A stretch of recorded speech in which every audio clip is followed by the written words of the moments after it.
Hello, everyone. Good morning and good evening, wherever you are. My my American friends, and my Filipino friends. So, and there are some in between friends, like Veronique from France and Del from London. So, some in between friends. But for them it is already dreamland. They are snoozing. So thank you, Stephen. Thank you. I connect with. Thank you so much for being here. Thank you again for all your support. I cannot thank you all enough, really, because it's just because of a handful of you that I am reaching where I am reaching today. So I'm not concerned about others who are not joining. Just with you, I'm doing it well. I'm doing well.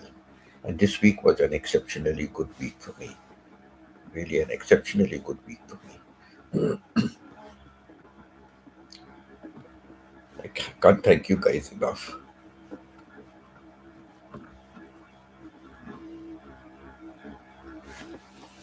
And all the support you're giving me, right now.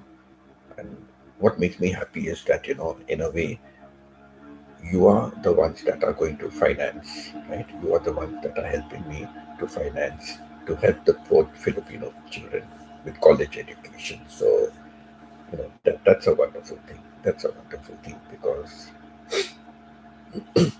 I cannot do it on my own, right? It is all, watching my life hours, my watch live streams and videos and all that will help me to achieve that purpose of mine. The purpose with what I started out my Burton channel. So thanks once off, thanks all of you.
I usually repair our appliances if I can. If not, I replace it. Yeah, because thank you, Arling, for coming also, for joining here. Yes, Stephen, because repairing appliances are a costly affair. Electronics, appliances, all these are very costly for, uh, you know, repairing. So yeah, it's good. You can do it yourself better. I do try to fiddle around. I do try to fiddle around and get it done.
I will edit. Aling says I will edit first my log for Premiere tomorrow at 5 p.m. I'll be back because my video is in this phone. Okay, Aling. Okay, sure, sure. Why don't you keep a ninja? Keep a ninja over here.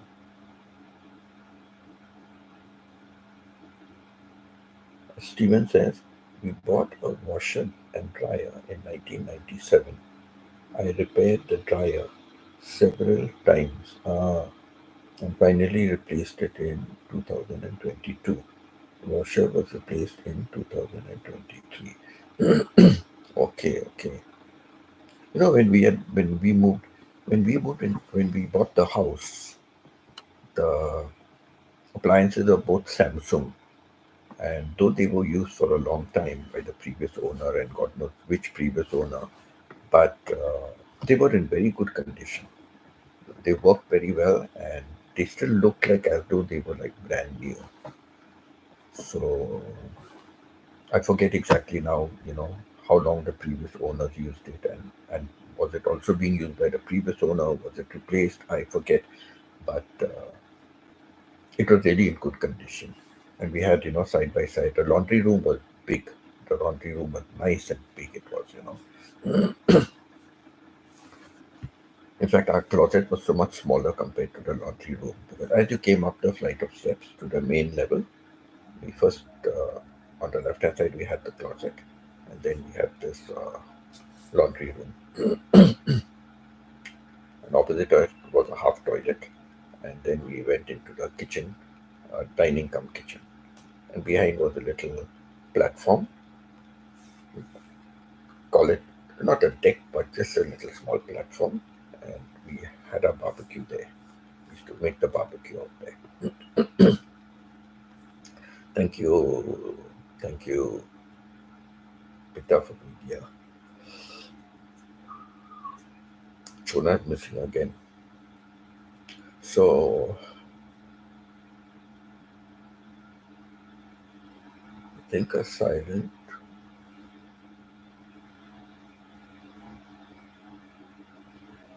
I think a silent woman is rare, Peter. Silent woman is rare.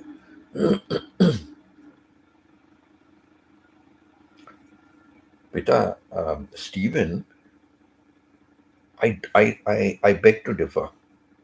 Okay, Stephen, I'm sorry, I beg to differ. I don't think a silent woman is rare. No, I think a silent woman is extremely, very rare.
I sent Jonah a message. What happened?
That was truly a wise man. Yes, it's already broken. So why worry?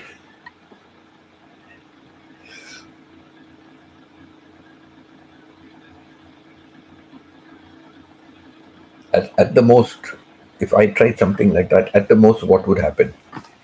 I would be able to put everything back again and have some spare parts left over, right?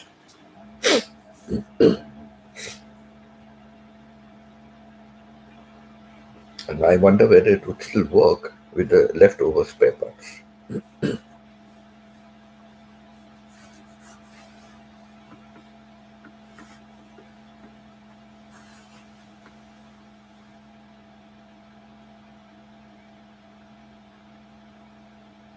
You know,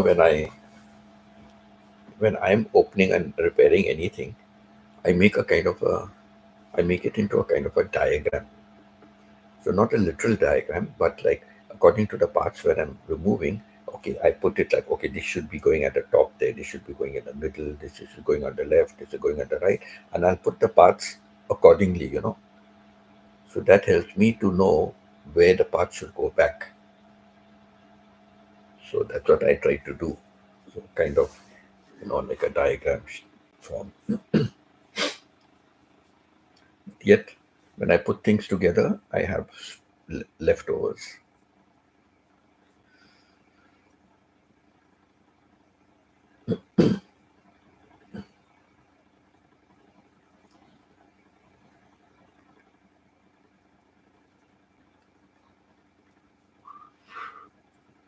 I'm not good at it.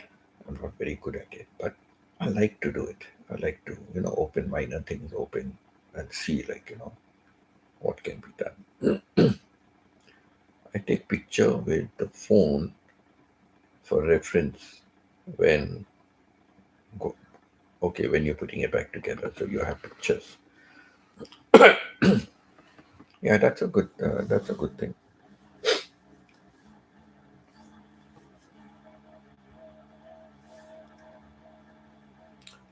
Even now when I'm opening the laptop, right? When I'm opening out the laptop, I do it that way also. Like, okay, I took out this cable, this. Okay, it goes here, it goes there. I keep it in kind of a sequence.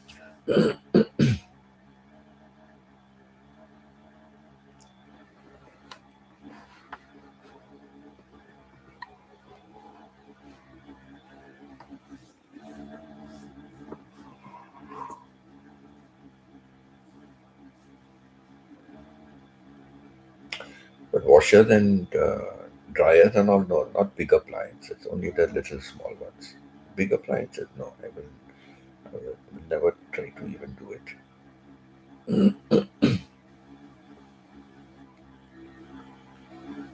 Alin says, when my ref door was loosened, I used to fix it.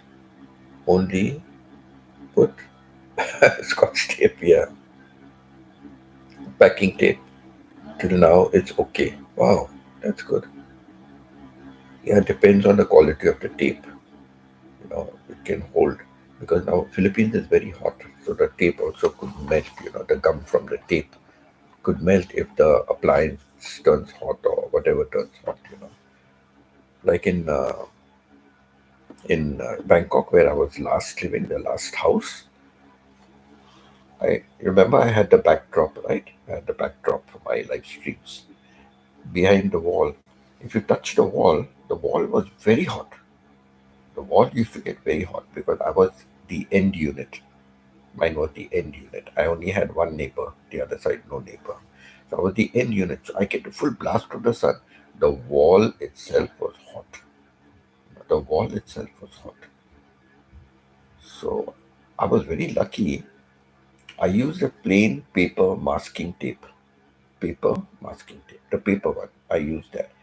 And yet my backdrop held for a long time. I remember the first time it fell, Pita was laughing so much. During my live stream, it fell. During my live stream, the thing fell, and Pita couldn't stop laughing. She reminded me about that so many times later on.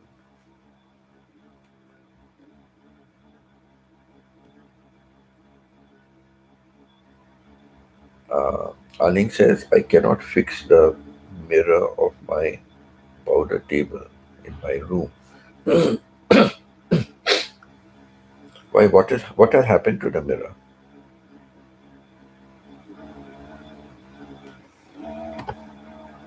Soon I will make content for that.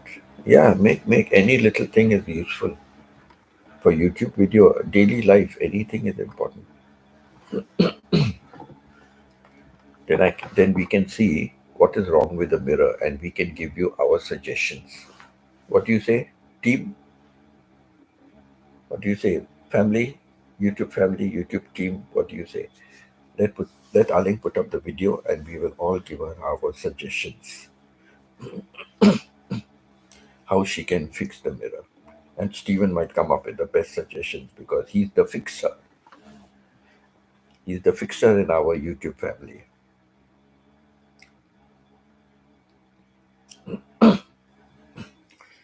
You need a fix? Get in touch with Stephen Quicks.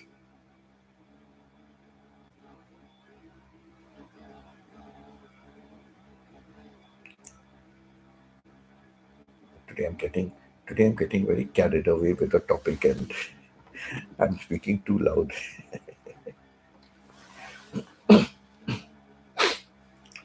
Yeah, I'm not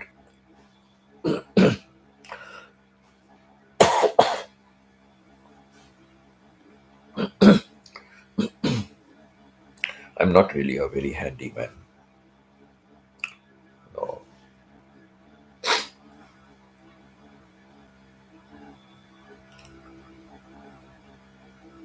If I have to size something, I will chip off a little here and chip off a little there, and I'll keep chipping because I find it's not equal till it is a useless piece of wood or whatever it is. So I set aside only. Okay, so you do a video of your broken mirror, and we will give you suggestions how to fix it. Okay. So waiting for that video. We will all wait for that video of yours.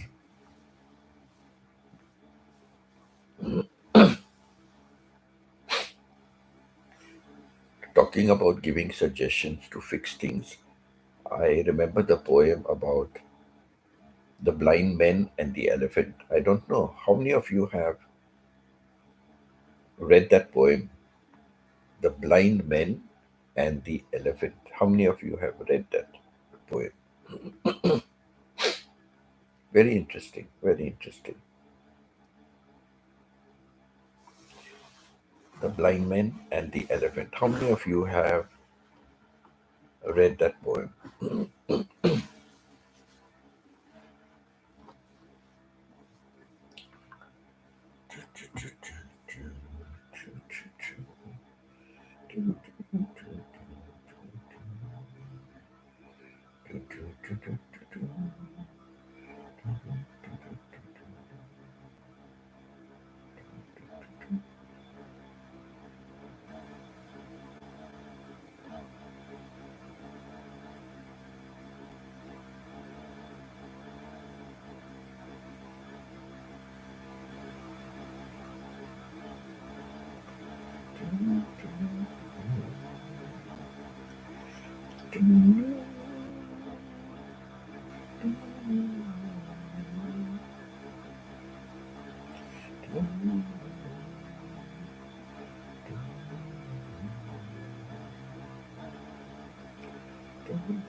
There is no cure for this, Anil. There is no cure for this. Just clearing this throat.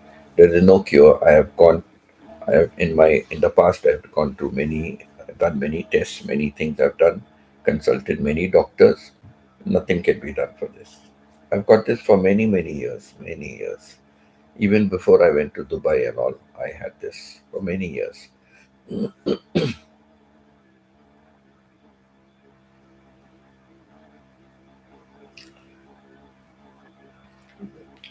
This is something incurable.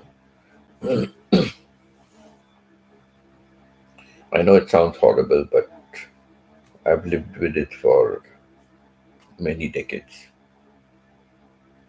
I've lived with it for the best part of my life.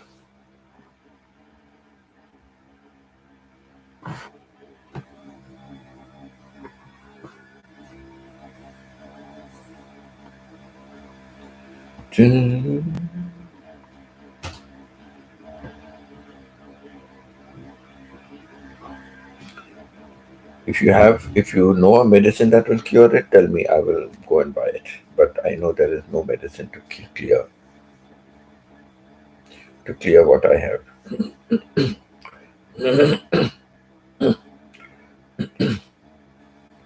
And I find many people have this habit. I've suddenly discovered many people do this. I don't know why, what is the problem with them, but I know for me it is a problem.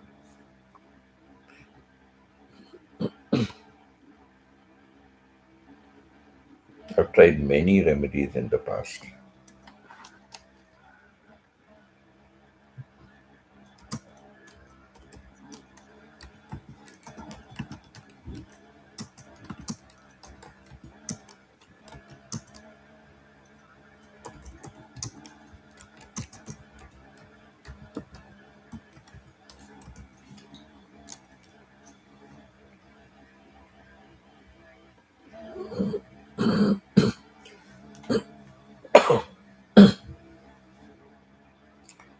That's why usually I keep hot water with me and I keep sipping hot water. And I keep sipping hot water. It clears, moistens my throat and clears it.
So,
Pita, any comments on fixing things? I don't know what's happened to Chona. I sent her a message also.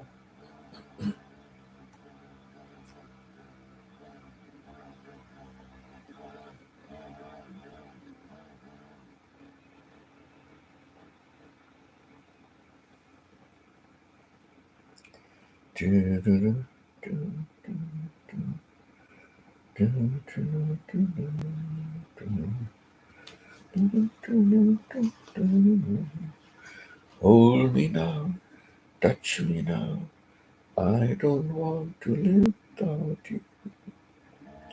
Nothing's gonna change my love for you.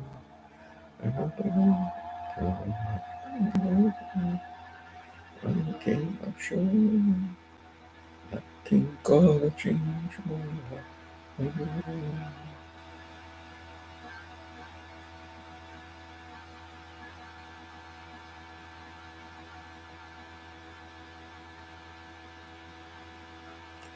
If the road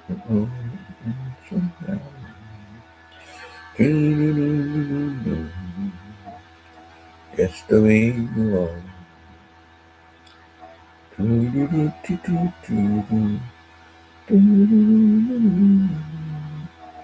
Oh, touch me now. I can. I remain silent because I am about to sleep. So have you put on your silent live stream? Keep the silent live stream when I'm finished. I'm because I've just started. So when I finish, I will go to your live stream and remain. So start your live stream and keep it. In the meantime, you will get other Filipinos coming, right? Other Filipinos will come and go.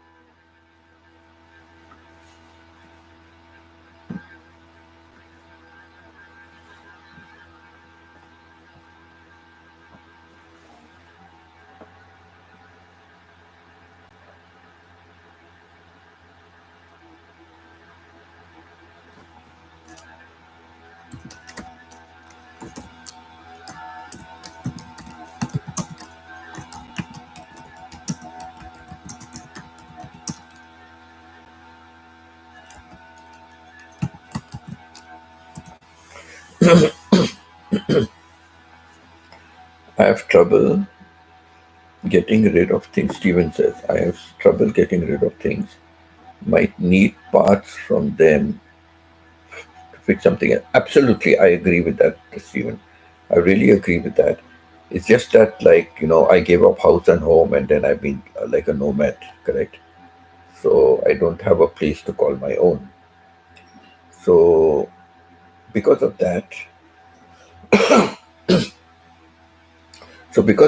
I have stopped. But I used to collect. You're right. I used to collect, screws and yeah, God knows, not that I do lots of repairs, but for the minor things like um, I've even kept things like cables and charging. Oh, don't ask, like anything electrical. I've kept a lot of things because you never know when you will need it somewhere.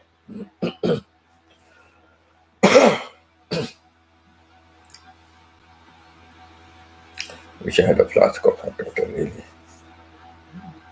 The thing is, I'm upstairs. If I was downstairs, I could, have easy access. Like during the day when I'm downstairs, I have easy access to hot water. So I'm always sipping hot water. So I don't have that much of a problem.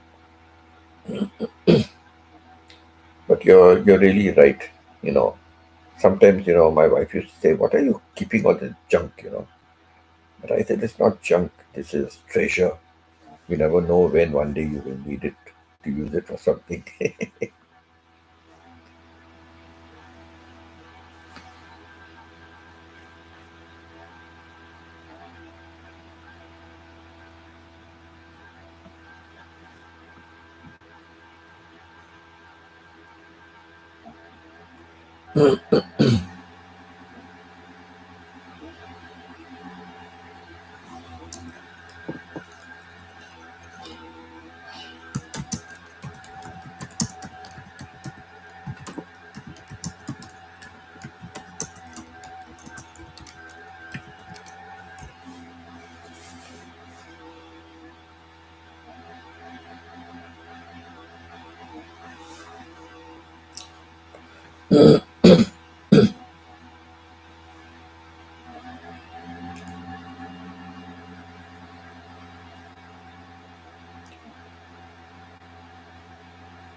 Steven says, I use microwave parts to build a welder once. Really? Wow. Yeah, you know a lot about that. For me, my knowledge was limited. So it was just the simple parts that I used to keep. I wouldn't know how to interchange like that.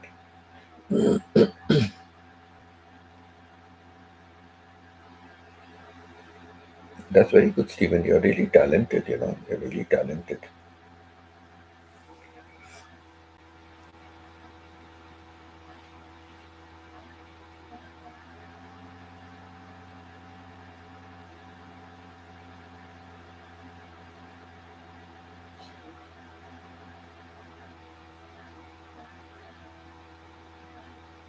I found the plans online. Okay, okay.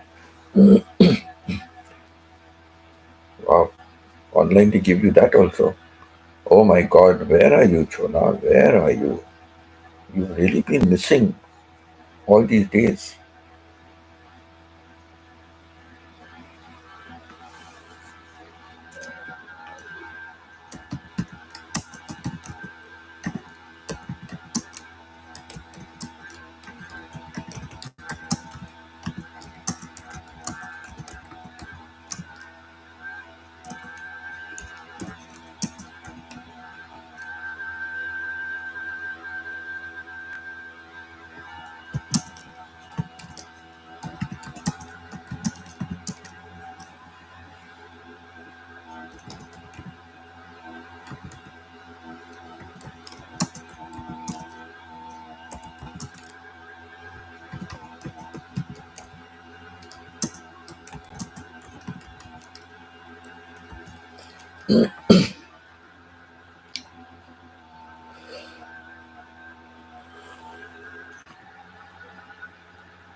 But my son is like that. My son is very good. He can go to YouTube, and from YouTube, he will learn, he will fix, and he's pretty good at it. He's pretty good at it. If he just, if he were to just undergo a little bit of formal training, I'm sure he would be wonderful. But he's very good with cars and all that. Thank you, Arling. Worry. Thank you, Arling. Thank you. Yeah, you're busy with your phone doing some editing, so thank you for bringing your angel, your ninja. Thank you for bringing your ninja.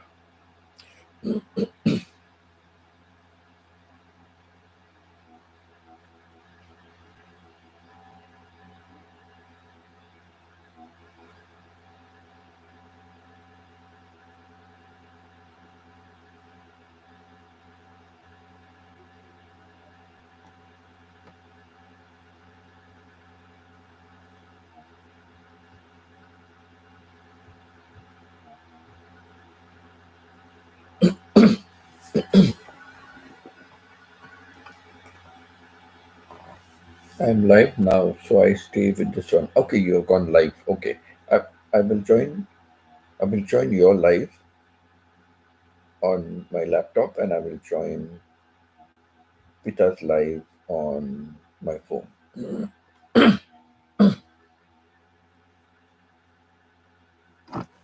When I come to Philippines, I will have a laptop and a phone having the same account, and I will have two other phones with me.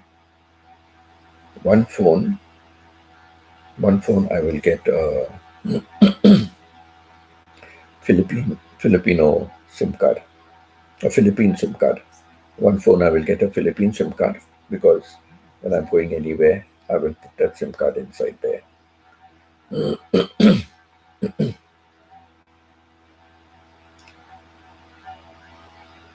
because I will need that Philippine SIM card. And the other phone will be my extra Ninja also.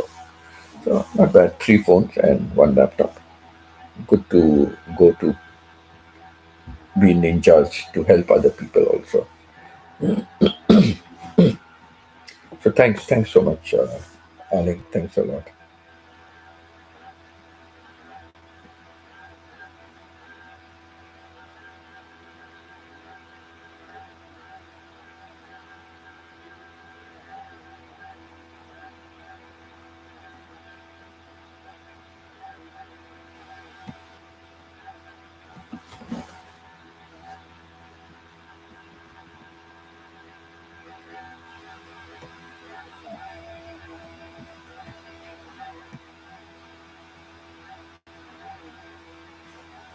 And I must also see if I can get this noise from my laptop repaired. And I will see if I get my brother's laptop repaired. If anyone can repair it, how much they will take. Then I will have another laptop which I can connect to this laptop and do more things.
Thank you, Chona, bringing your angels and coming. Thank you so much.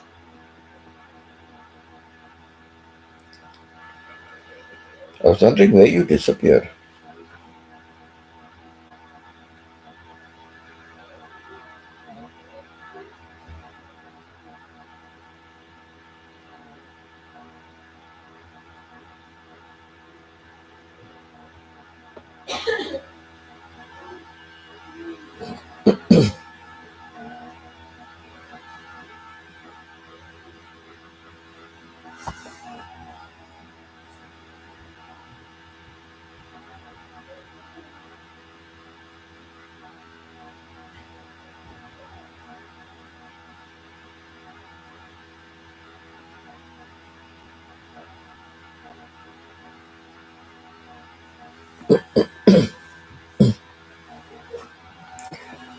Thank you, Pita. Thank you, Chuna. Thank you, Stephen. Thank you, Arlene.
Thank you, Stephen.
Oh, I just noticed I did not pin up any. I did not pin up anything. Normally, I pin up about my topic and all that.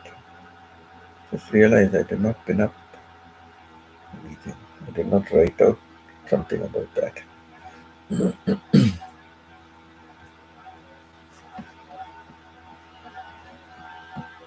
did not write that.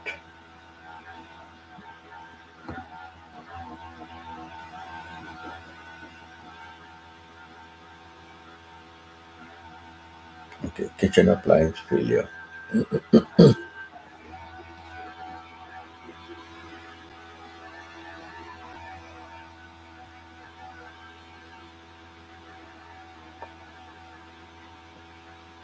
Kitchen appliance furniture.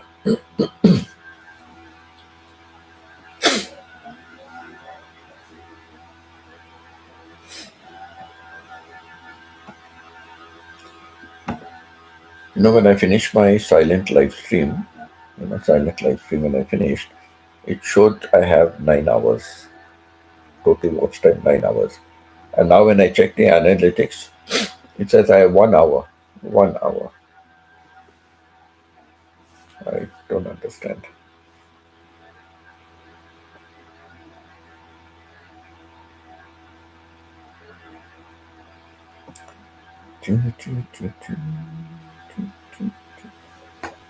Adios, amigo.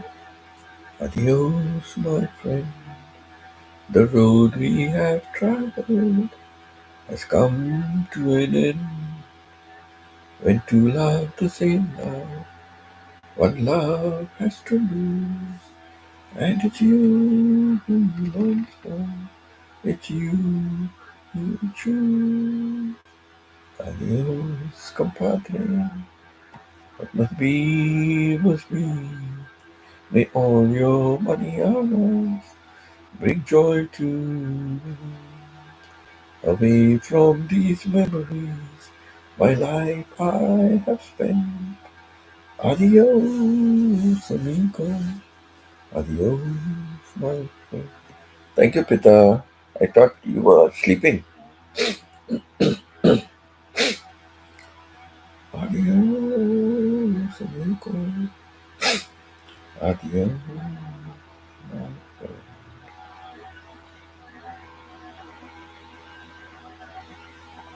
Do, do, do, do, do, do,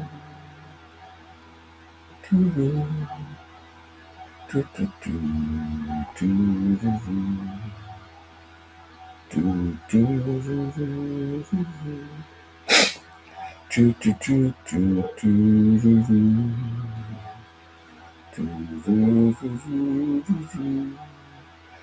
do do do do do do do do do do do do do. I'm nobody's child. I'm nobody's child. Just like a flower, I'm growing wild. No mommy's kisses and no daddy smiles. Nobody wants me. I'm nobody's child.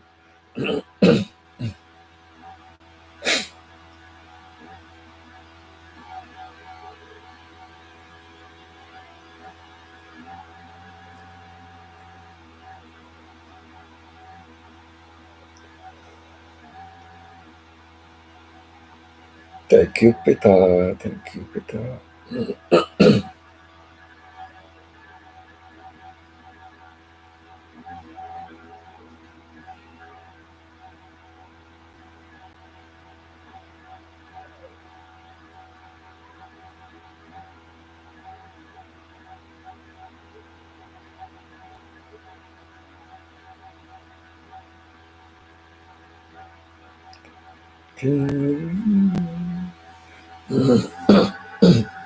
Oh, Pita's trying to keep herself awake.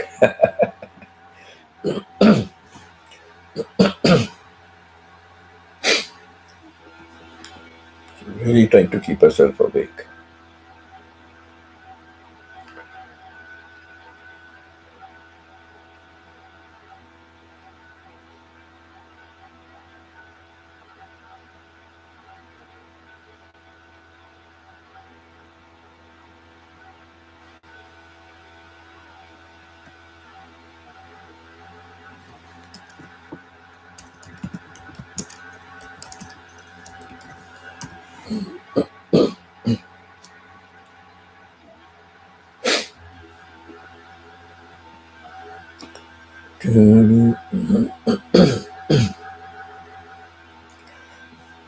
Thank you, Pita. Thank you, Aling.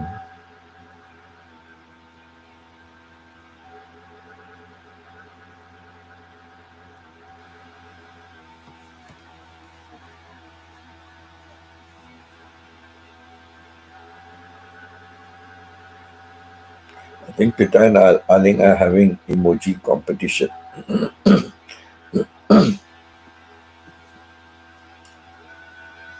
Oh, Chona is joining the competition.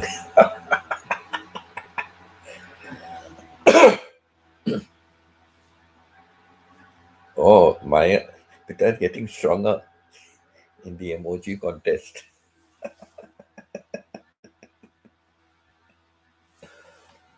Steven, I start night shift tonight, but they changed the rules and can have cell phone in break rooms now. So we'll have time in my office. We'll have mine in my office.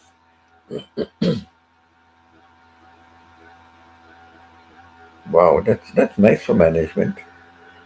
That's nice. As long as they don't use it on the job, right? Because if they're using it on the job, they're not concentrating on the machinery, they're not concentrating on the production or whatever it is. So yeah, don't use it on the job, but like when you are free, you have your break time, your lunch time and all that, you know, should be allowed. It should be allowed.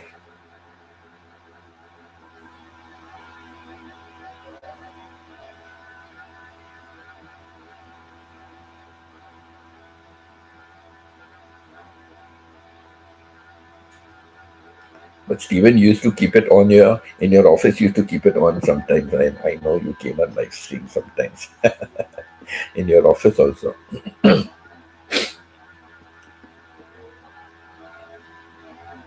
Yes, plant manager will fire anyone using where they are not allowed.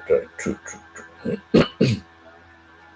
Steven, what happens if you catch someone? What happens? You're a supervisor, right? You're the supervisor.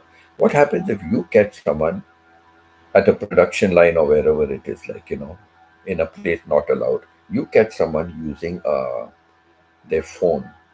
What have you had an incident like that? What do you do? You're the. I think I need a soother.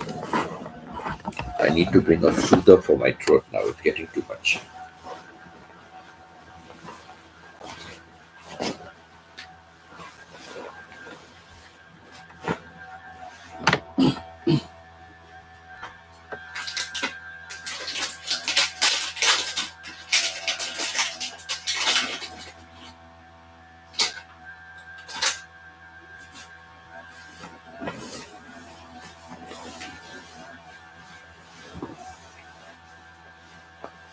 Okay. Last time it helped me, right? May help me now also.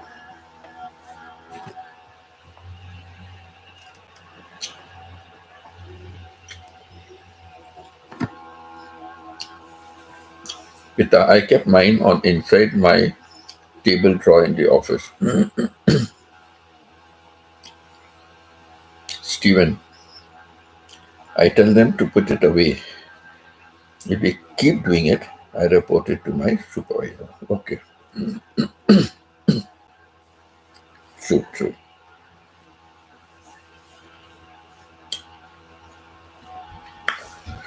Because in a way, Steven, I'm just giving like a scenario, like in my case,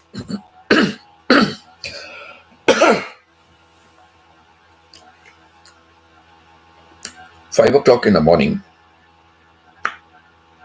5 o'clock in the morning, I get a call from my son. Right, 5 o'clock in the morning, I got a call from my son saying my wife passed away. They are strict also. When we are on duty, we are not allowed to use our cell phone. And the worst part is, we had a camera in our security place. So though our security was open, the camera could have been arranged only at the counter, right? It could be arranged only at the counter so that at the counter, if there's any incident, we know. But no, the camera was in such a way that it captured the whole of the security room. So they could even see if we were on the computer and we were going to some other websites, we were going to any other websites and checking emails and all that on the computer, they could zoom in, with the replay and all, they could zoom in and they could see what we were doing on the computer. So they monitored everything. So the only best thing what we used to do Like from the outside, when you come in to the security area, you first enter a little passageway where we used to hang up our jackets and those kind of things, and keep our meal bags and all, in a shelf like. And that was on the right hand side. And we also had, the luggage trolley, like how they have in the hotel kind of thing. We had a luggage trolley there, two in fact. And on the left hand side was a little pantry table with some chairs and a little kitchenette and sink and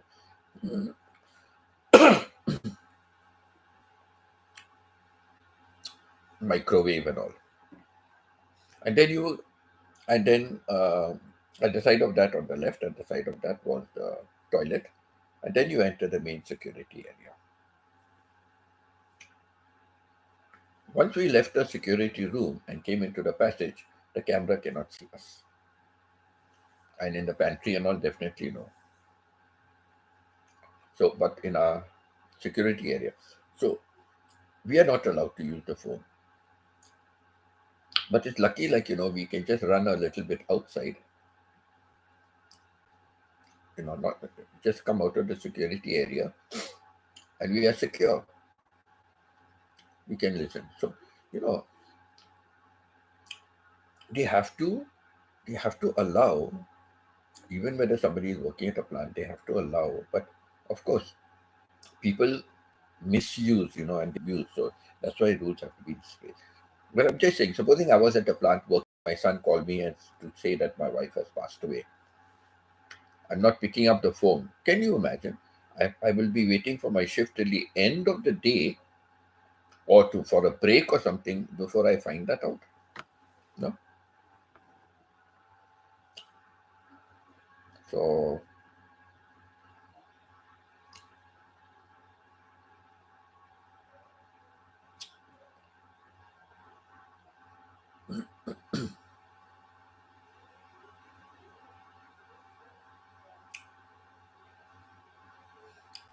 Peter said it's always silent, that no one could notice.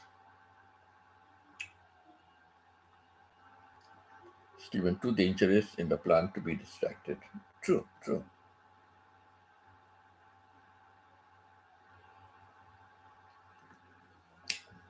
But in the incident I gave with my wife, if I couldn't access my phone, how long would I wait till I finish duty, then come to know?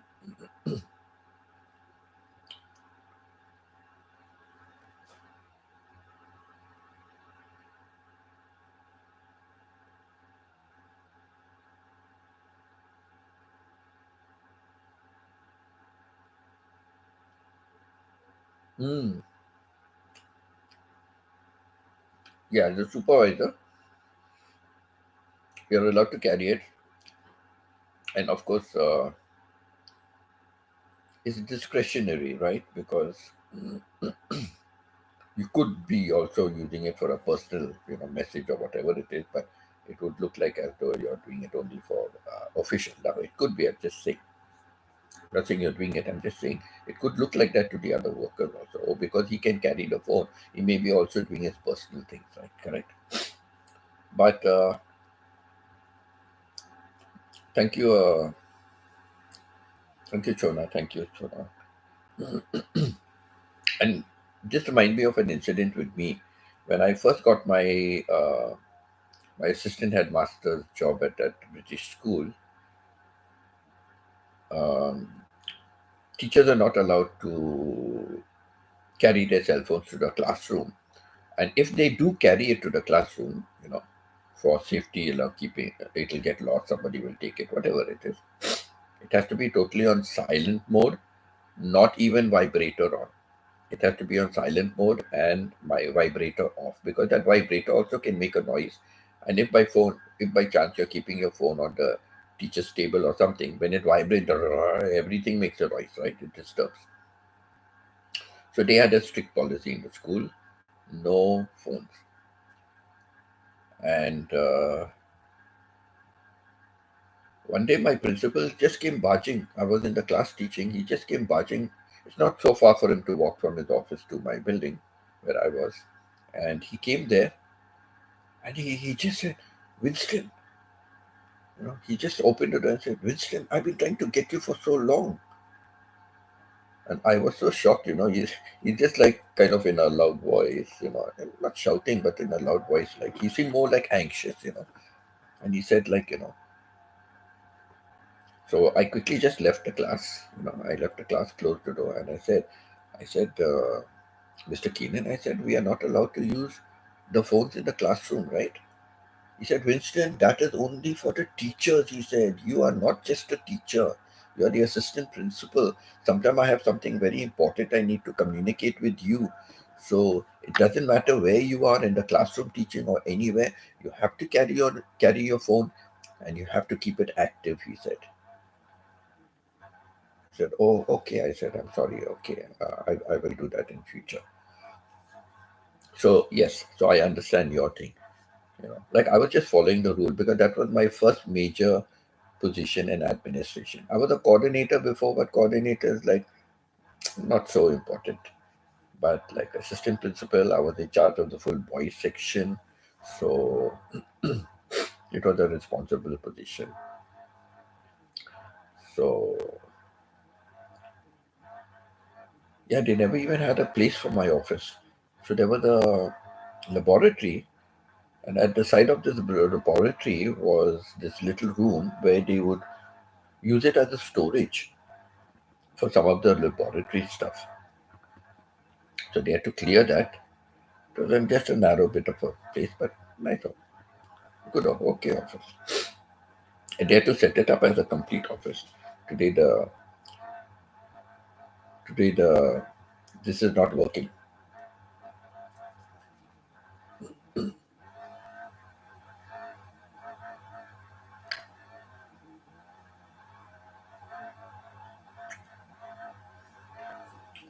It would be nice sometime to be able to text employees instead of running one end of the plant to another to tell them, yeah, so. But then, like I said, you're a supervisor, so management trusts you that you will use your phone only for company related matters, right? But the other workers, and as you said, at the plant, it's dangerous to be distracted. A few seconds is all you need for a disaster, right? A few seconds is all you need. So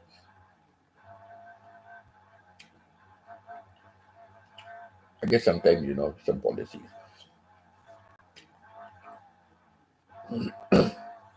That's why at my workplace also, I always gave an emergency number. Like somebody, my supervisor, my mobile supervisor, somebody like that. Because in case of emergency, like I'm saying, supposing I'm not allowed to pick up my phone.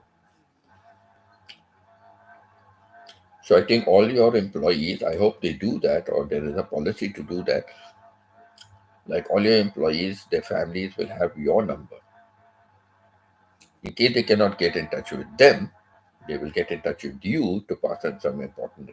So is that a policy, Stephen?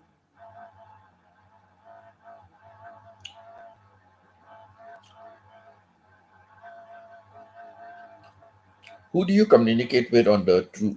Who do you communicate with on the two-way radio? They must be also having like do they have like flow supervisors or whatever they call it? I don't know. Or you are the only one who has to walk all the way. If you had someone like a flow supervisor, he's doing the work, but he's also a flow supervisor, and his work is not entailing that much of a um, high efficiency job, like where it can cause a problem. You could just talk to him on the walkie-talkie, pass on this message to so and so or something like that. So who do you communicate with on your two-way radio?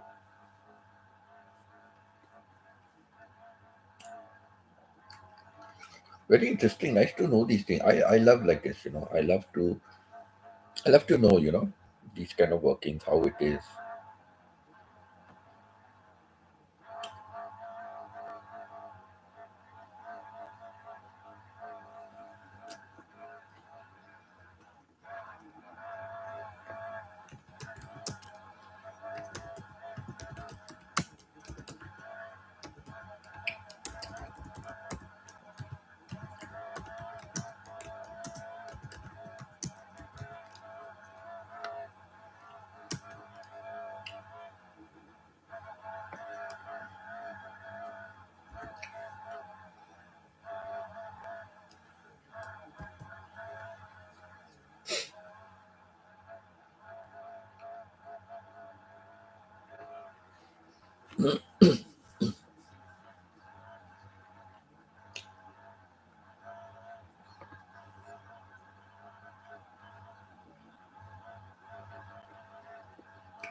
Crane operators, maintenance, electrician, other supervisors, also different workstations have radio that stays there for communication. Hmm. That's nice. That's nice even.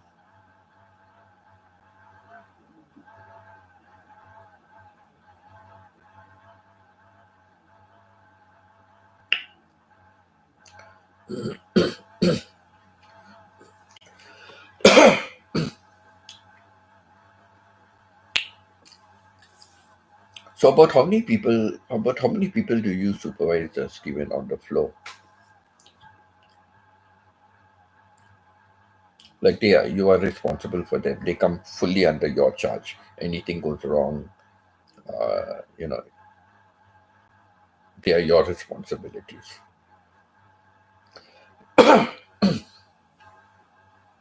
Today it's really the the soothers did not help. Soothers are not helping.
Steven says when all when all furnaces are running, I have 9. We have 2 furnaces off now, and I'm down to 5. Okay, okay.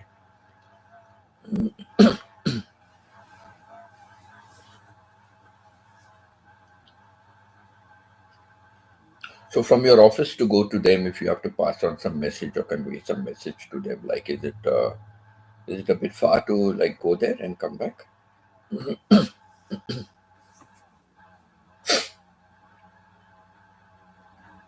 Are you like somewhere up or something like your office, and then you have to go all the way down to them, something like that? And from your office, if it's on top somewhere from your office, do you have a good vantage point? You can see all of them and see how they are working and what they are working. Is it something like that?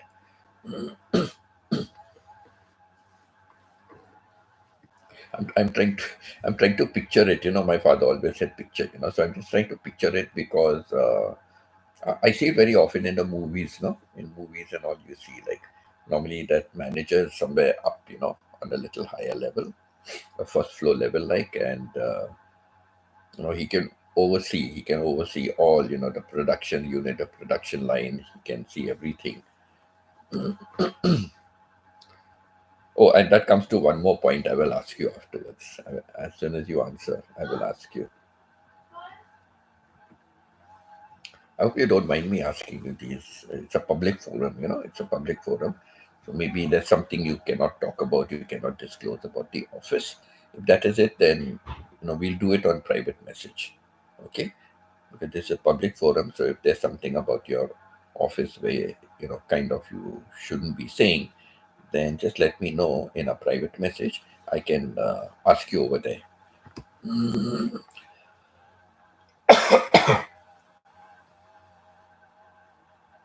But anything about your workplace and all, and you said there is a lot of security for that, right?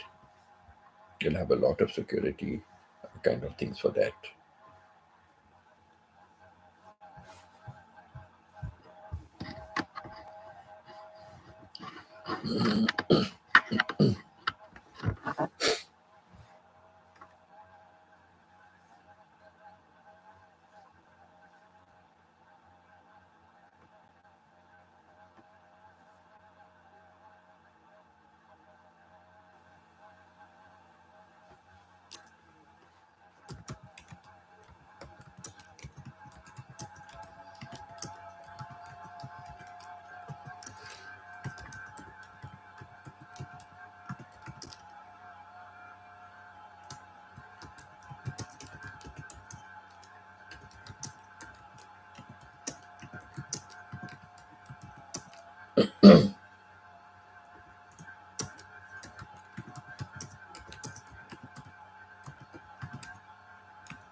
Okay, so Steven says, no, I can't see them. I'm about so a fair amount of walking to get to most places. Okay, okay. But you have no access to see them and all. So I come to my second point. Do you have cameras in your factory area where you monitor them?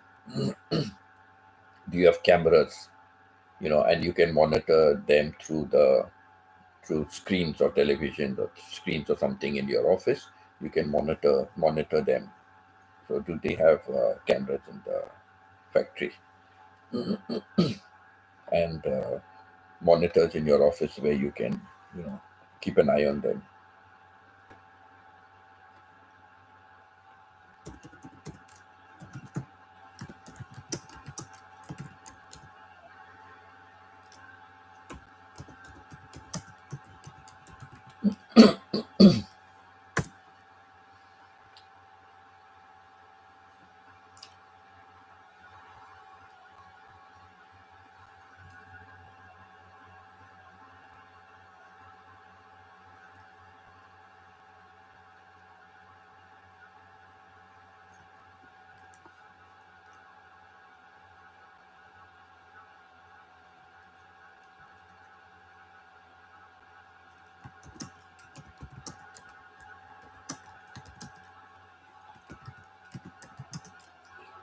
I spend a lot of time on the floor. Okay, okay, okay. We're on a time schedule, so I know when things are busy and when should be quiet. Okay, okay. So you mostly are on the floor, so you're supervising everything. You see whatever is happening around there and things like that. So a lot of walking for you to do, right? A lot of walking. So you have your exercise in your at your workplace.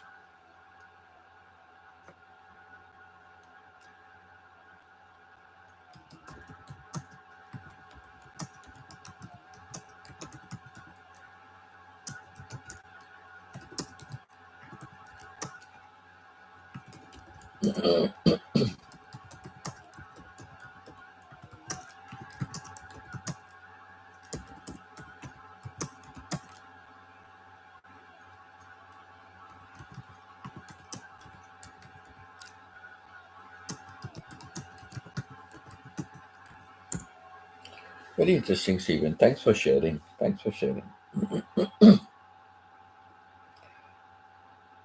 Guards monitor perimeter cameras to see who comes and goes, but no cameras inside the plant. Okay.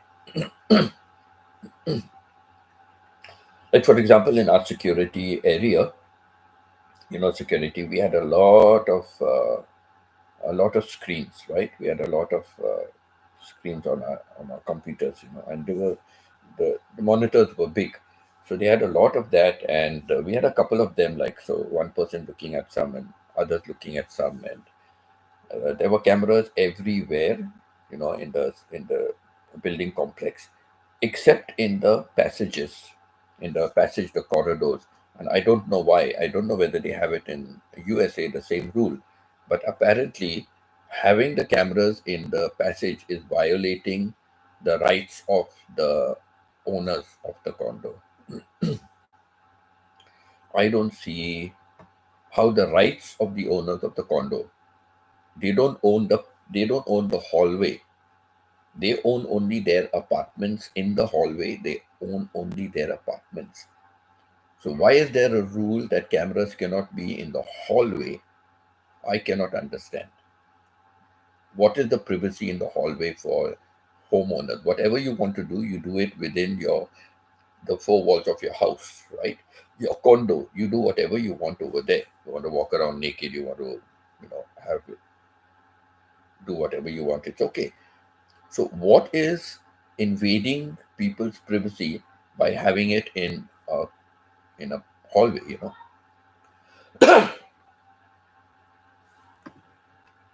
Don't. I'm coming. Don't go. Don't go. I'm coming down. Don't go. Hey, I have to run. Don't go. I'm coming down. Don't go out. I'm coming.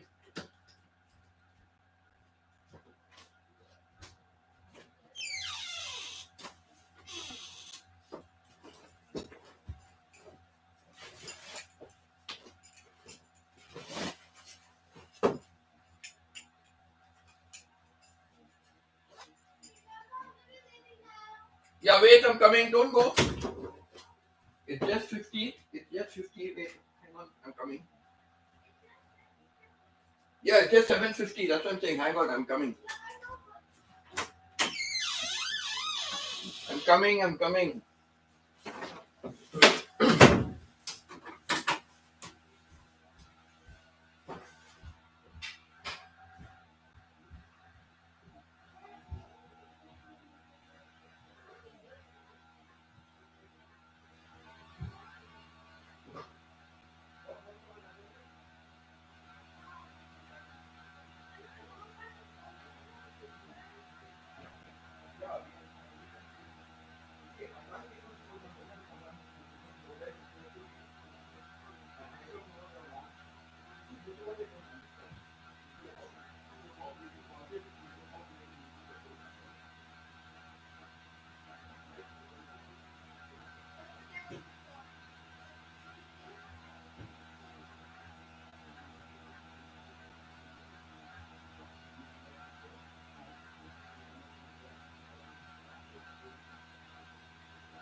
Okay, I'm back. I am back. Thanks for waiting.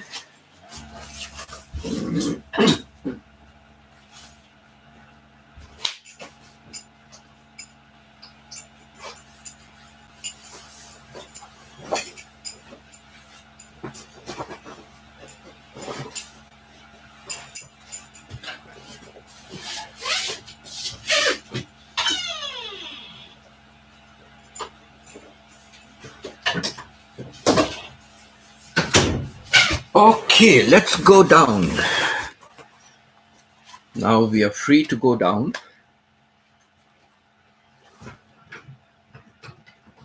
I have to carry all my paraphernalia. Right, carry all my paraphernalia. I don't have a pocket. You know, I saw the time. It was 8:15. I mean, sorry, for my time. My time, 7:15. I said, okay, there's still a lot of time. 7:45, I can get ready. The cows grazing this side today. So I said, okay, 7:15, there's still time. By 7:45, I can get ready. And suddenly they called out to me, it's 7:50, like, you know, lucky. Oh my God, because 7:50, I'm trying to delay that time. They used to leave home a little earlier. I'm trying to delay, but you know, if they miss the bus, that is a problem. Then I will be held responsible, right? So I have to be careful about that part of it. So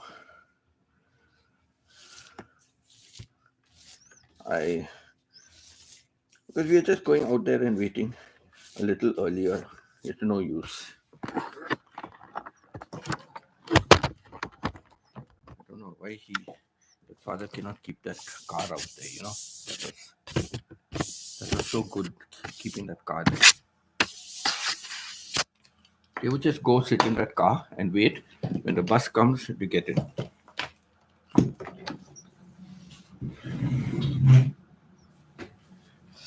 But anyhow, when it's a matter of safety for the kids, I don't mind doing everything. Right? Kid safety is more important. So I don't mind. Sorry, just cleaning the dust. Again, I didn't bring my glasses. So let me see what I have missed. Guards monitor. So I read that. That was the last comment, but no cameras inside the plant. Okay, that was the last comment. So I didn't really miss anything. Yeah, that's good. That's good. I'll just run up and bring my glasses, okay?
And I'll fill up some hot water.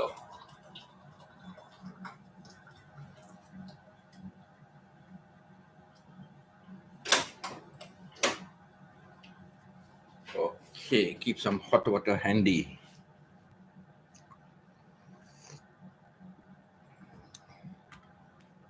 Keep some hot water handy to keep sipping.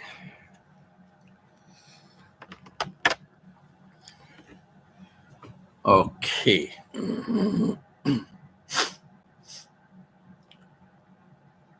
Yeah, This is just something I have to do for a few days as long as I'm here.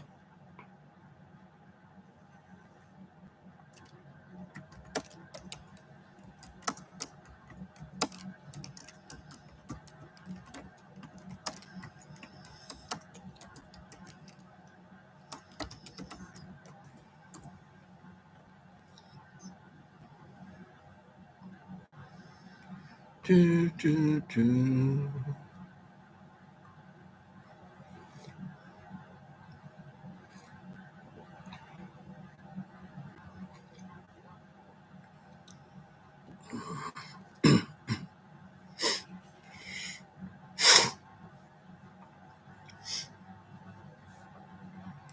Yeah, thank you, Stephen, for sharing all that with me.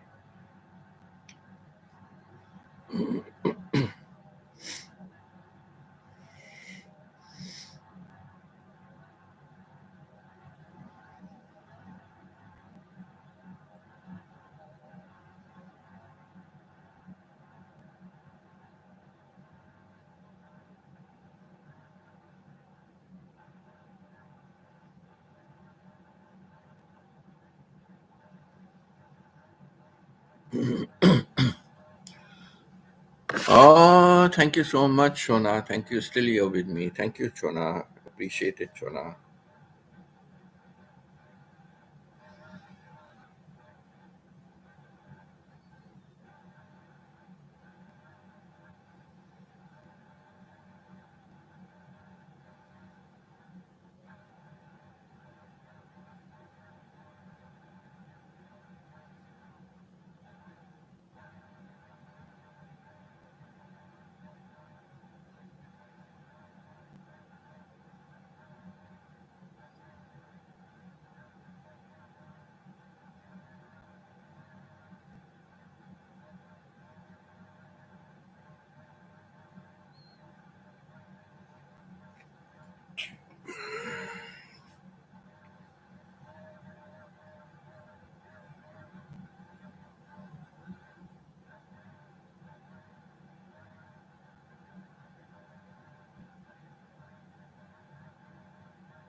Yeah.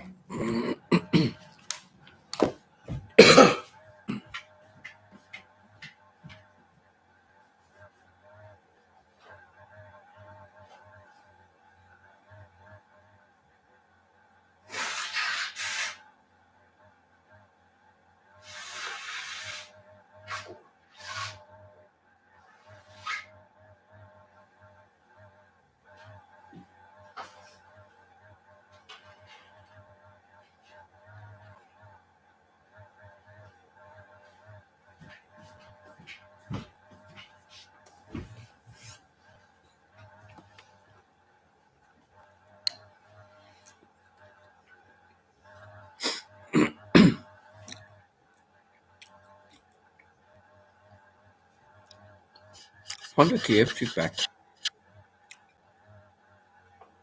some French fries. They're soft, but I like French fries. It's junk food, it's fattening, but I like to eat a little bit. I love Lay's chips, but again, junk food. So I just buy it sometimes.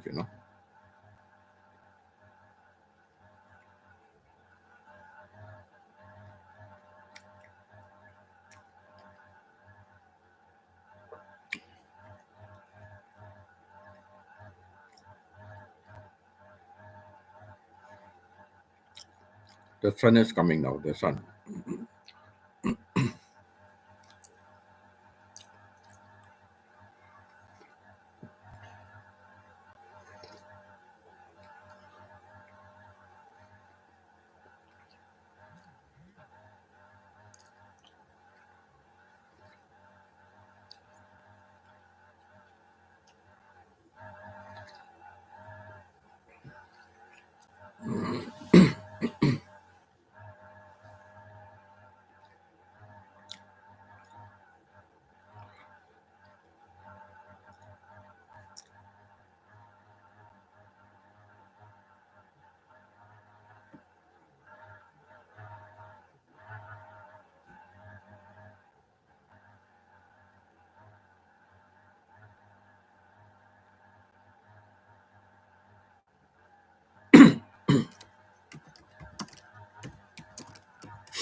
Is everyone busy? Stephen, Arling, Chona, busy?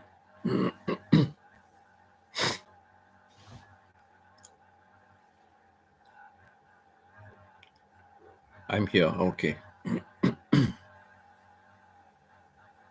Present, sir. Present, sir. Pita absent, sir. Roll call. School roll call. Yeah, Stephen also here. Arling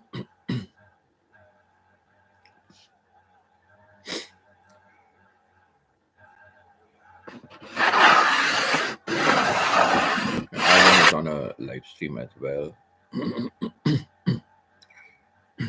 Stephen, did Pita keep a live stream on? Has Pita kept a live stream on?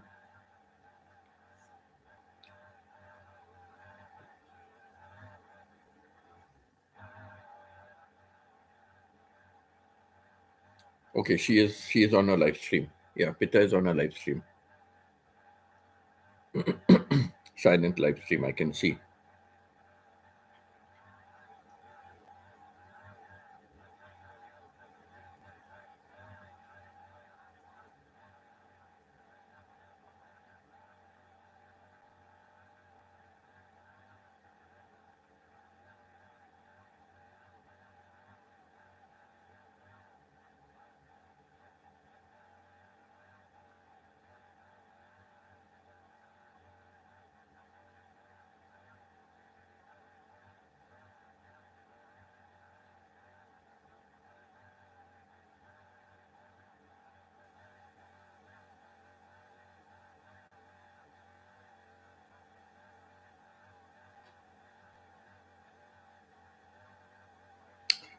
Let me just say hello on the stream, right?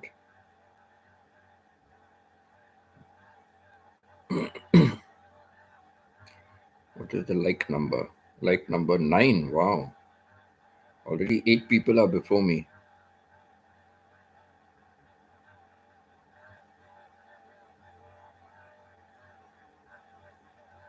Okay. Because I can't keep my same account, so I cannot use it for my live stream and stay on somebody else's. I used to do that before.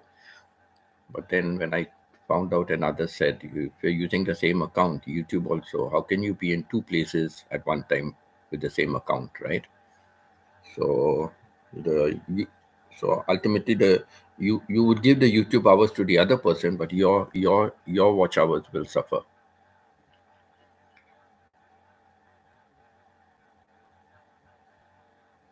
Okay. You have to give your dog a shot. Okay, sure. Funny, this word was not censored over here by YouTube. Last time it was censored. Today it's not censored.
Is your coffee pure black or have cream? I don't drink coffee, first of all. I don't drink coffee. I only drink tea. And I always drink black tea. But now I'm having hot water for my throat. This is the only best remedy.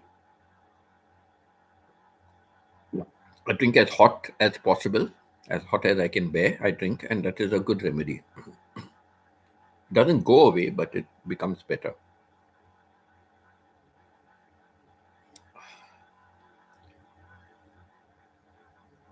So I like to drink black tea. And if I drink flavored tea, then flavored tea has to be drunk without any cream or milk. Flavored tea, it spoils the flavor. You must never drink with milk or this. So yeah, I don't. Black tea, black tea. When I have green tea, it is without cream.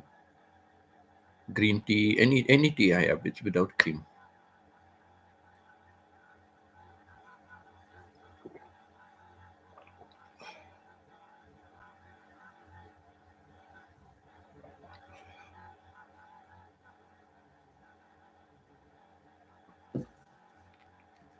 Let me see if my phone needs to be charged. No, 59%. I think I can charge it. I think I will charge it because I'm not using the phone.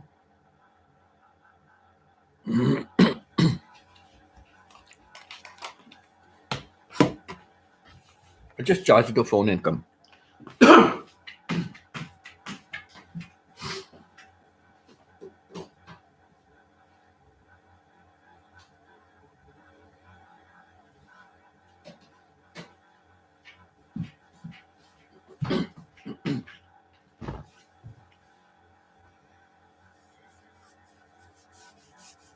Oh, hi, Arling.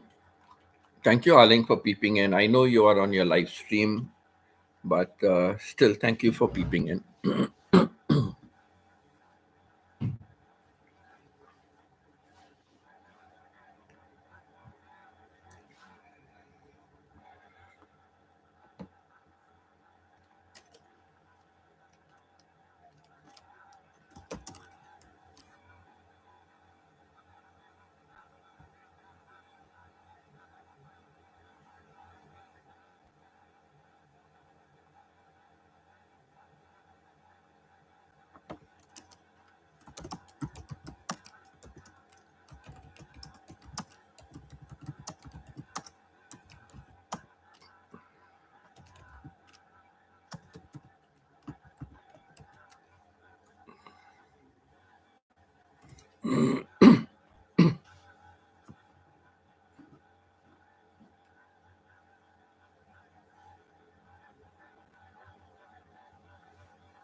Why does my heart Don't you know it's the end of the world? You ended when you said goodbye. I wake up in the morning.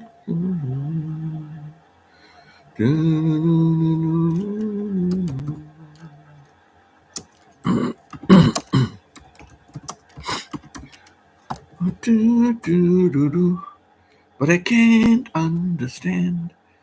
Do, do, do, do, do, do, do, do, do. Only fools rush in, but I do them falling in love with you. Do, do, do.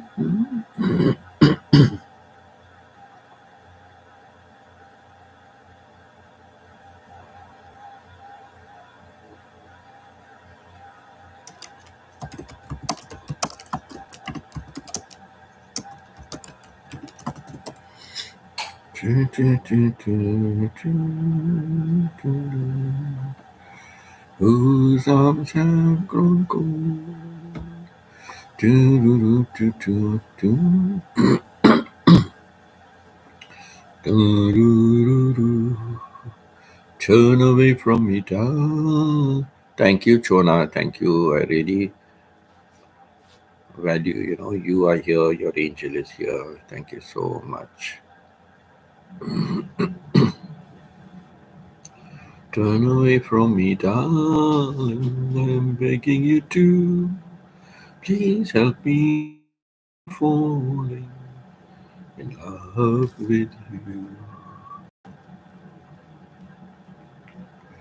Do, do, do, do, do, do, do, do, do. You seem so full of sweetness at the start, but like a big red rose that's made of paper, there isn't any. Oh God,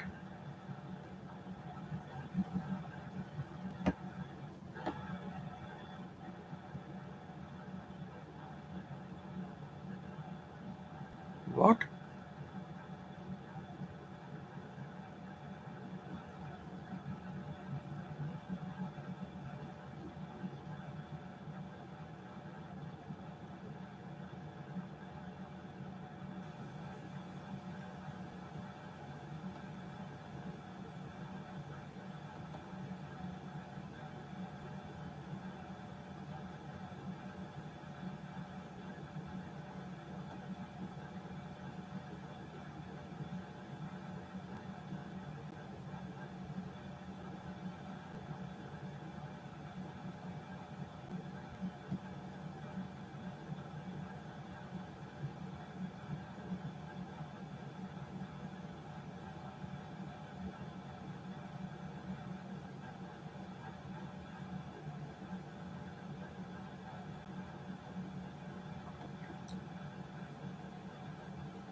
I love, I love song. I'm always singing that.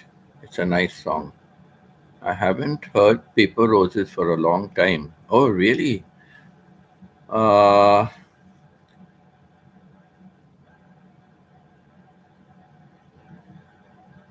what is the starting of Paper Roses?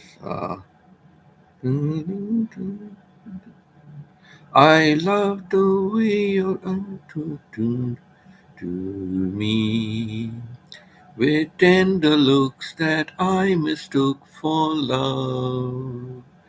But like a big red rose that's made of paper, there isn't any sweetness in your heart. Paper roses, paper roses. Oh, how real those roses seem to be. But they're only imitation, like your imitation love for me. I thought that you would be a perfect lover. You seem so full of sweetness at the start. But like a big red rose that's made of paper, there isn't any sweetness in your heart. Paper roses, paper roses. Oh, how real those roses seem to be. But they're only imitation, like your imitation love for me. Yes, Dell, you came just in time to laugh. Welcome, Dell. Welcome, Dell. Steven just said he's not heard Paper Roses for a long time. So, yes, I'm taking requests for whatever songs I know. I'm taking requests. So that was for Stephen Bennett from Ohio. Paper Roses.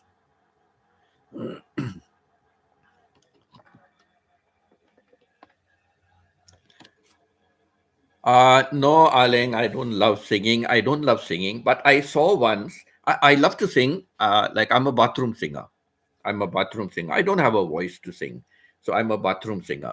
So yes, whenever I'm in the shower, I love to sing, and at other times also anything comes into my mind. A song comes.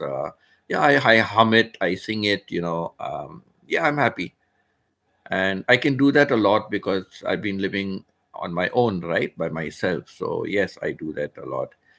But recently on a person called Magenda, I've seen on her live stream, and believe me or not, she's had a co-host. She's had a co-host who's been singing, and I'm sorry to say he had an awful, awful voice. Okay, real awful. Maybe even worse than mine. Maybe worse than mine. But he was singing away. And I just mentioned, I mentioned, something, and I said, oh, it's so nice everyone can sing. I cannot sing at all. And she said something. She said, on my channel, you can come and sing whenever you want. It doesn't matter whether you have a singing voice, you don't have a voice, you cannot sing. It doesn't matter. My channel, everybody can sing to their heart's content, whatever you want, no matter in what voice you have. Just sing. If you want to sing, you like to sing, just sing. And that inspired me. And so now I just sing. But don't ask me to sing in front of a crowd or at a party or something. Never, never, never, never, never. Now I'm looking at myself and singing. Now I'm looking at myself so I can sing to myself. I don't have an audience, so it's that way. So, this is it. Like, so ever since I saw that, and then there's another person called Cindy. Okay, so she said, one day, and I told them, okay, here's a link. here's a link to, some of the songs I used to sing while driving the car in Canada, right? So I sent them some links and they said, no, it's not so bad. Of course, you can come and sing on my channel, And she wanted me to come and sing for her on a birthday, for a birthday, But I think the time didn't work out or something didn't work out. So I never ended up singing on anybody's this. But yeah, so now I sing like, voice or no voice. And it's okay, And one thing I also connected with, because like I have been to Philippines 4 times, right? And even the first time I went to Philippines, April 2019, the first time when I went there, every second Filipino house must have a karaoke. Every second Filipino house must have a karaoke. And where I was staying, like there was a lane down there, and from somewhere down in that lane, it was a slope. Like I know there was one person who would sing to a heart's content, loud. And it's quite quiet and peaceful, and you hear that loud. And if I had earplugs, I would be wanting to put earplugs in my ears throughout. So bad she was, so bad she was. But singing. And then, I when I connected with what this Magenda said, when I connected with the Filipinos, yes, Filipinos have, I think, the best voices in the world. I don't know. I think the Filipinos have the best voices in the world. I've been in so many countries. The church is always full. The choir is always full of Filipinos. Dubai, the church choir was all Filipino. Like the Dubai is a mixed race of people, right? A melting pot for people and communities and languages. So where were all the other communities in the choir? No, it was really all Filipino based. And I've seen that in Canada. The churches, we used to go to a couple of churches in Canada, as to where my wife wanted to go, but there was a church also very close to, not very close, but it was behind our house, kind of. So whenever we went there, choir, Filipinos. Now we're in Canada. Where are the Canadian singers, right? But no, the church is full of Filipinos, the choir especially. Sorry, not the church. The choir is full of Filipinos. So, yes, I think, and I've seen on America's Got Talent. America's Got Talent. Even the male singers and female singers. So many of them have come on the show, and they are considered like to be a write-off by the judges. When they are talking and all, the judges already have written them off.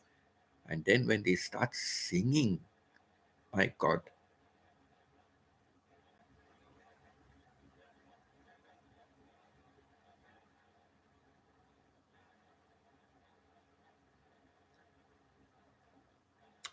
Yeah, when they start singing, then the judges are really floored. And sometimes the judges do say, I never thought you had this golden voice hidden inside you. They praise. So, yes, I tell you, it's really true, it's really true. Uh, I think Filipinos are the best singers in the world. Okay, you forget about people from Europe and all who maybe, all those the professionals like singers and all that. So that's different.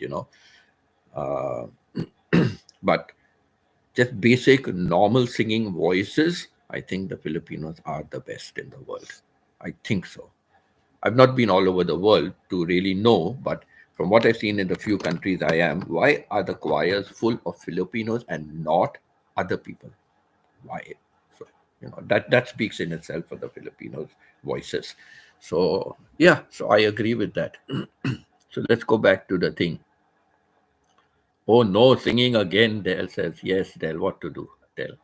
You are used to it in the Philippines by now. So I'm sure, I know I'm not a good singer, but I'm sure I'm not that awful, right?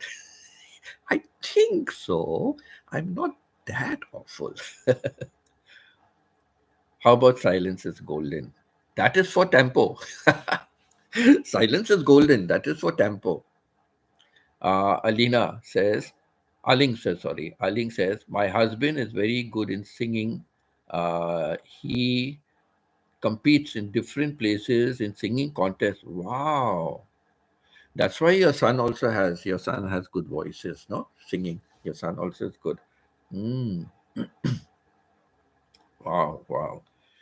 Did your husband, Aling, did your husband ever go for Philippine Has Talent? Did he ever go for Philippine Has Talent? He should have gone, you know.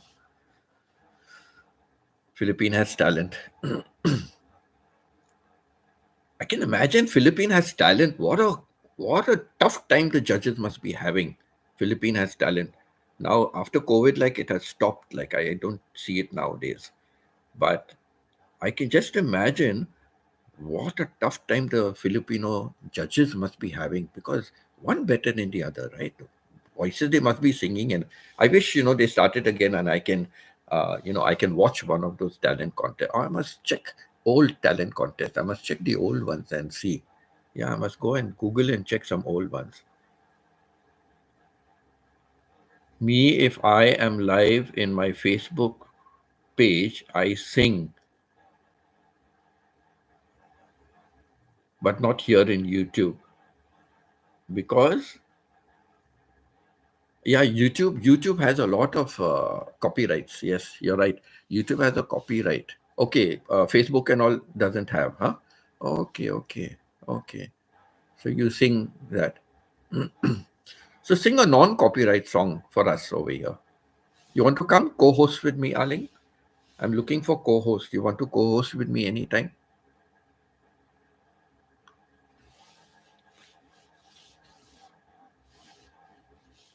Did you end your live stream already, Aling? Oh, did Aling end the live stream? I don't know. I cannot go onto anybody's live stream while I'm on by this.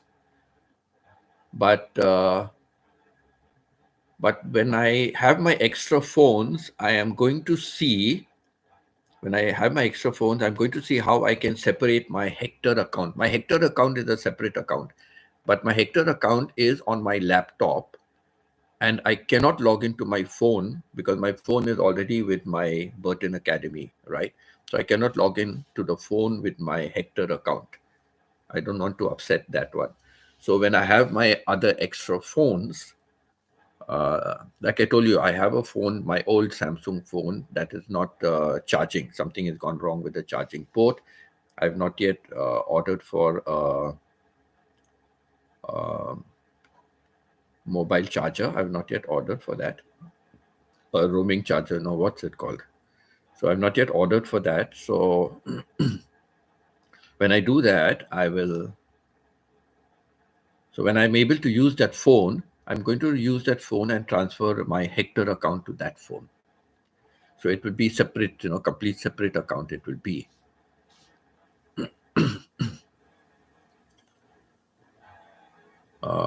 Yes, Dell says absolutely true. Yes, it is. Uh, yes, Stephen, it's 1 hour update only. Okay, okay, you're 1 hour finished. Anyhow, I'm watching all your replays, right? Just complete your replays, Aling. Your replay only has 22 videos. I've started replaying it already, but it only has 22. So, um, yes, just check and see. Like, okay, just check and see, and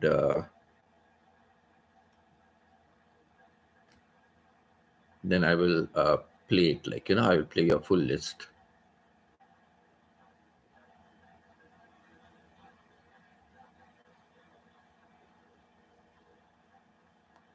Ooh,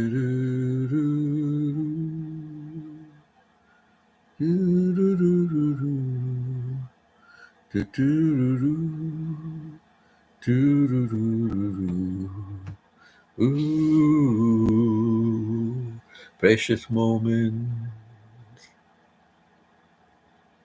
I just connected an old phone to my Wi Fi, but it gives me an error when I try to go to YouTube. I was going to create another account. Steven, you have to update. If it's an old phone, um, just try to download some of the any new drivers, or something. Try to update your phone. Maybe you haven't used it for a long time. Maybe it has all the old packages, like, um, try to see if you can update, like, to the latest Windows, to the latest Windows, or to Chrome or something.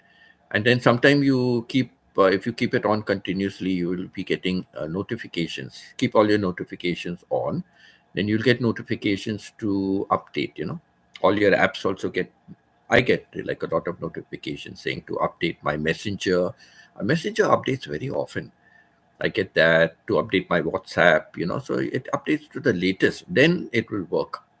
Also, make sure that you are using the latest YouTube, the latest YouTube update. So check on that also, and I'm sure it will start working. So just try one of these things that I've told you about, and let me know if it works. Okay, let me know if it works. And the main thing is, first of all, which Windows does it have? We are now into Windows 11. I have Windows 10, but we have now gone into Windows 11. And I just use it for alarm clock. Battery isn't much good. Yeah, true, true. But just see if you want to use it, as an extra account or something, like, because you can use it with Wi-Fi, right? You don't really need a SIM card, to a current SIM card, workable SIM card. You don't need that. You just use it with any old SIM card will be okay, as long as you have Wi-Fi. You can just use it. So true, true. Aling, I'm already monetized, so it's okay for I'm 1 hour update. Yeah, because whether you do 1 hour, correct, whether you do 1 hour, 2 hours, you don't really need the watch hours from that point of view. But you need likes, and you need ads, right? So by you having your live stream even for 1 hour, YouTube will be putting a lot of ads. They will be adding a lot of ads. So when people watch it, the ads will play. I will delete YouTube app and reinstall it. Yeah, try that also. Try that, reinstall it. Yeah, because it must be an old version or something, so if you just delete it and then update the new latest one, will get updated already. Yeah, just uninstall it and then reinstall it'll be the latest update, and then see if it's working or not. Because sometimes, I'm just saying, it may still not work because your drivers that drive the phone, right, they may be old. So maybe sometimes you have to update certain drivers, because laptops and desktop computers, phones, they have many drivers that are used across through many apps. So that could be another thing. So just try and see. Yeah, that's a good thing to uh, uninstall it and then reinstall it. Let me know if that works. Let's go back and see something. Me, I'm live in Facebook page. I sing, but not here because YouTube become, yeah, copyright. True.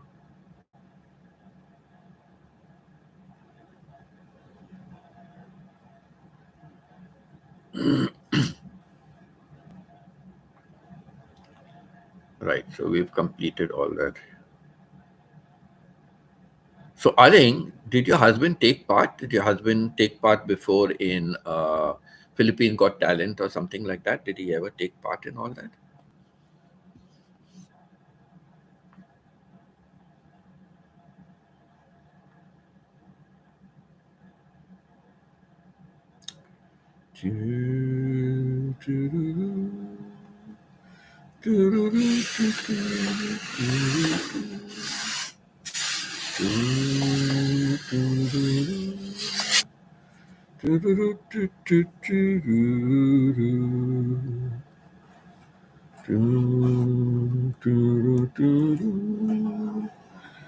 My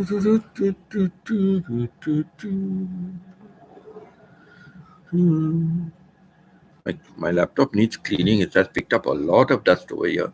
Even in Thailand, I didn't have so much of dust. I really have to get down to cleaning it with a wet rag and be careful, just a damp one. And all the grooves in between the keys and all. When I opened it, to check about the sound and all, when I opened, they said it might be because there's some too much of dust inside, and oh my God, there was a lot of dust.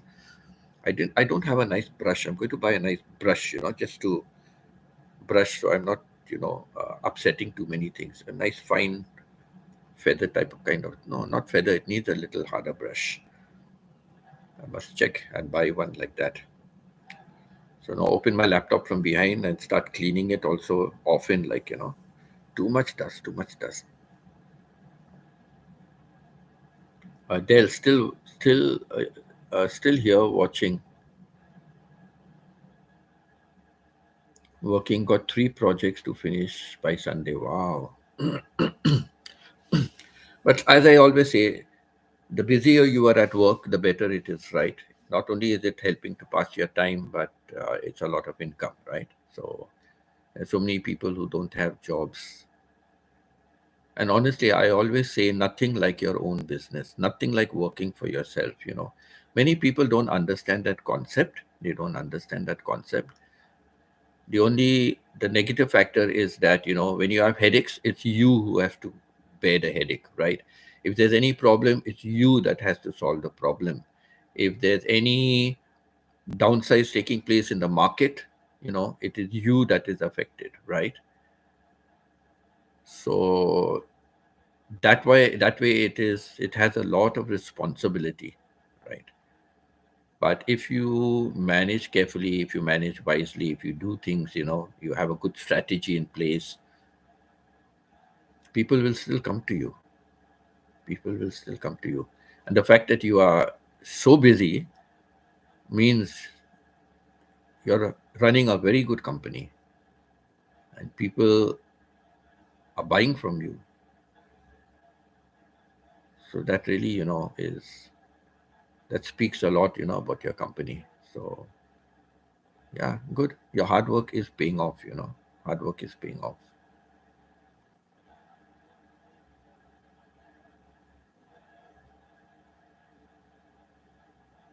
So yeah, that's really very good. Del, if you don't mind me asking, Del, at what age did you go to settle in the UK? Because you said your roots are in Jamaica, right?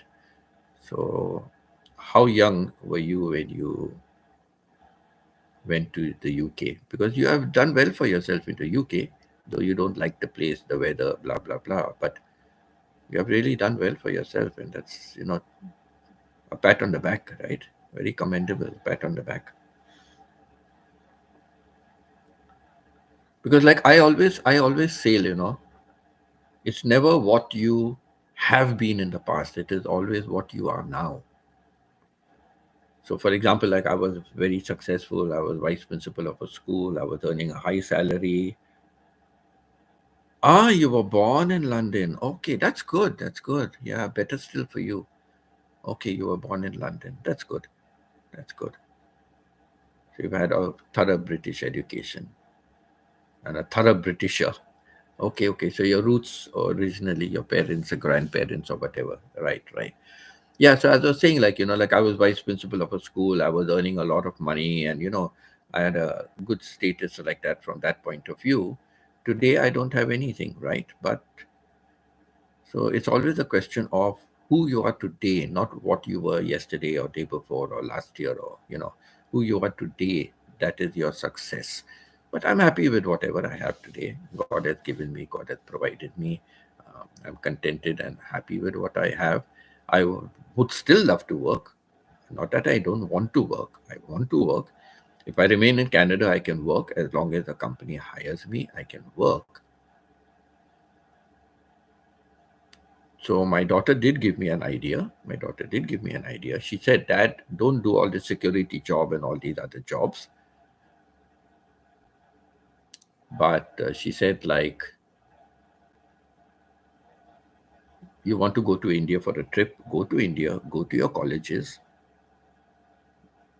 get all your degrees, everything from the colleges, and send it to WES. That's what we have out here for our accreditation. Get your education evaluated with Canadian education. So go and do all that, because Canada has a stupid rule. The university has to send directly to WES, World Education something. They have to send, the university has to send directly to them. They are not accepting things sent by us. No, the university has to send it. Now, in India, no university, you will write to them and say, please send it to so and so, I'll pay you for it. Nobody is going to do it. So, like, from people from Bombay, what they did was they went directly to the university. They said, this is what we require. You get all your documents ready, tell me when to come. You put it into your university envelope, you seal it up and give it to me. I will just go and post it. So that is what they did. And honestly speaking, I've been so many times, but of course, whenever I went to India, I couldn't travel around in India. Okay. It went for a specific purpose. Otherwise, I couldn't travel around. But now I'm free. I can travel around. So my daughter told me, why don't you do this? So I said, yes, it's a good idea. I can, even if I have to spend a week, knocking on the university doors to get it done, I can go and do it. So yes, this is a project on my mind now. I will do that. I will send it to WES. And already there was a provision when you can send it to WES, kind of something was there, and I sent it, some copies of my certificate, my graduation, my B.Ed. So they said, yes, it looks like it is equivalent to this and you wouldn't have a problem. Okay, they said that. But talking about that, New Zealand was so much better. When my daughter studied in New Zealand, right? She graduated from there. So we were thinking of migration, but the agent cheated us. But what I did was I wrote off to the Teachers Council. I was teaching at that time anyhow in Dubai. So I wrote off to the Teachers Council and I told them that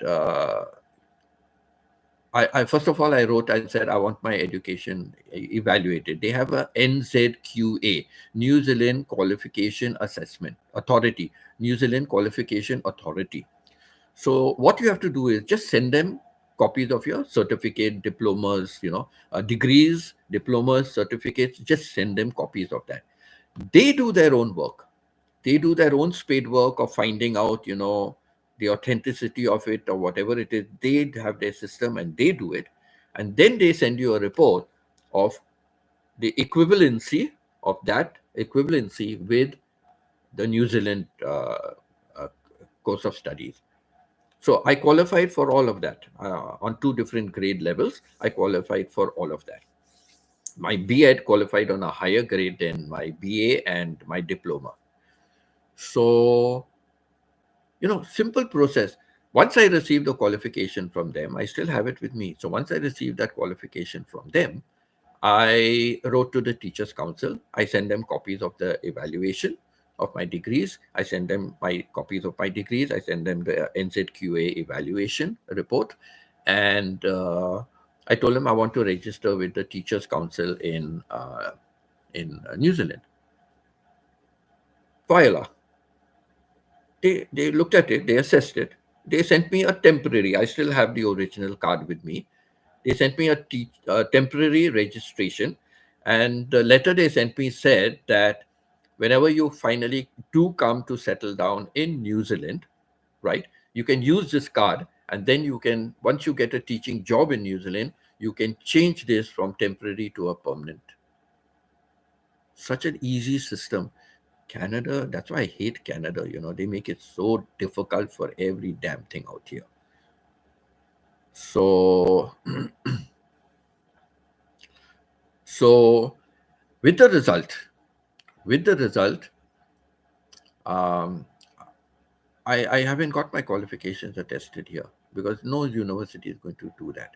So yes, now I can do it. So yes, um, I wanted to go en route to Philippines. I wanted to stay in India for a month, visit my sister. But my sister is going off to Vietnam. She's going on a tour to Vietnam for about 10 days, and she's leaving around about the end of the first week, beginning second week in the month of May next month, and I should be leaving, around that time. So once I leave from here, I'm not going back to India en route, okay? Because I'll go to Thailand, I'll pick up my baggage, and from there head straight to the Philippines. So that is now decided. So maybe when I'm settled in the Philippines, and the month that it's getting too hot over there, of course India will be hot too. But no, I will decide sometime later in the year, and then I will make a trip to uh, I will make a trip to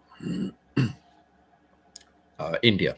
I'll make a trip to India, and then I'll visit my universities where I got my degrees from.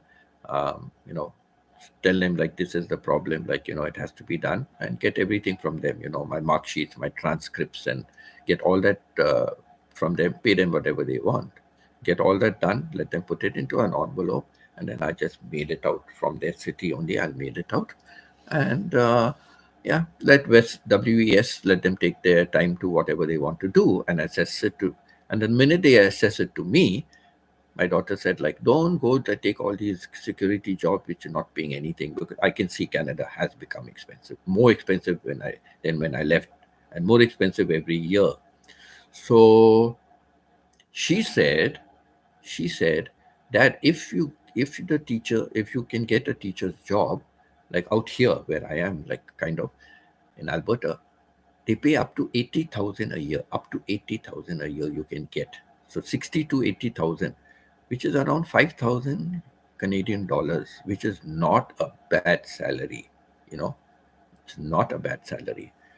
So I was thinking, why not? Why not? And like in a place like this, there is a shortage of teachers. In these rural places, there's shortage of teachers, so they will pay higher. They will pay higher also. So no point in, I was thinking of just applying and all, but no point in applying, because without me getting my certificates evaluated, and without me having joining like how New Zealand had, without me joining and getting a teacher's credential, a teaching credential out here, at the Teachers Association, then it's no use of applying. So yeah, I'll keep that on hold for applying. But this is what I decided: I'll get my attestations done. I'll get it. I want to work. I want to work. Believe me, if anybody gives me a job, I'm willing to work. But in these foreign countries, like like Thailand, and this 60 is the cutoff age for Thailand. I went for so many interviews, even after the age of 60. I went in many, like when I went in 2017, my wife was alive, but I went for a holiday there. But since I was going for a holiday, 2 weeks, I said, let me, actually, I was deciding to go for 1 week, but I said, let me just apply to Thailand and see, for jobs and all, because they always talk about people going and teaching over there. And I got a call for 4 schools. 2 schools were in Chiang Mai, that's somewhere up north, and 2 schools were in Thailand, in Bangkok. So I applied. I got interviews for those 4. So, and I arranged the interview dates. So I decided instead of 1 week to Thailand, I'll go for 2 weeks. So 1 week was for the interview. So I tried to arrange my schedule for the interview. So I got my 2 schools in Chiang Mai, one after the other, and I got my 2 schools in Bangkok, alternate days. It wasn't one after the other; it was an alternate day, but it was okay. But Chiang Mai, I'm traveling to another province, right? And far away it is. So, I flew there and flew back. So I said, I don't want to spend many days in a hotel and all there, wasting money. So just take the day I arrive, one interview, next day another interview, and come away. So one night stay only. So that's what I managed to do. And they seem very favorable. They saw my age and all is on my certification and all that. They saw all that. But then when they applied for the visa, no, government has not given the visa. So I'm still capable of working. I have all my faculties with me. I'm not bedridden or not having any major illness, like, where I cannot work. No, I'm still fit. As long as God has given me working hands, a working mind, I want to work. But what to do? It's limited, it's limited. But I always believe working for yourself, there's nothing better than that. Nothing better. And even come what may, there have been so many businesses that survived the COVID, right? Many businesses shut down, many businesses closed, but many businesses survived the COVID. But what I have learned, I've got a lot of knowledge, business wise. I have a lot of knowledge. I have helped. I think it's in our blood. My brother also, he's been a business consultant also. He started his own schooling. He's now opened out officially a company in Japan, with his school, for his school. And even his autistic work he's doing now. So he's done that. So I think we have it in our blood, because my uh, great grandfather was a businessman.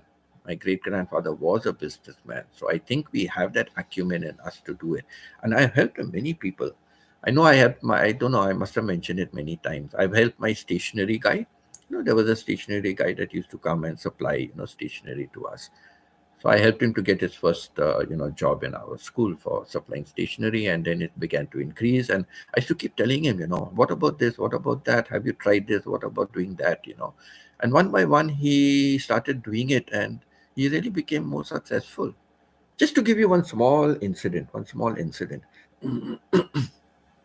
He used to do photocopies for me, okay, for the school. He used to do photocopies for the school. We used to do a lot of photocopying, and we used to pay a lot of money for photocopying and binding, uh, many books like that.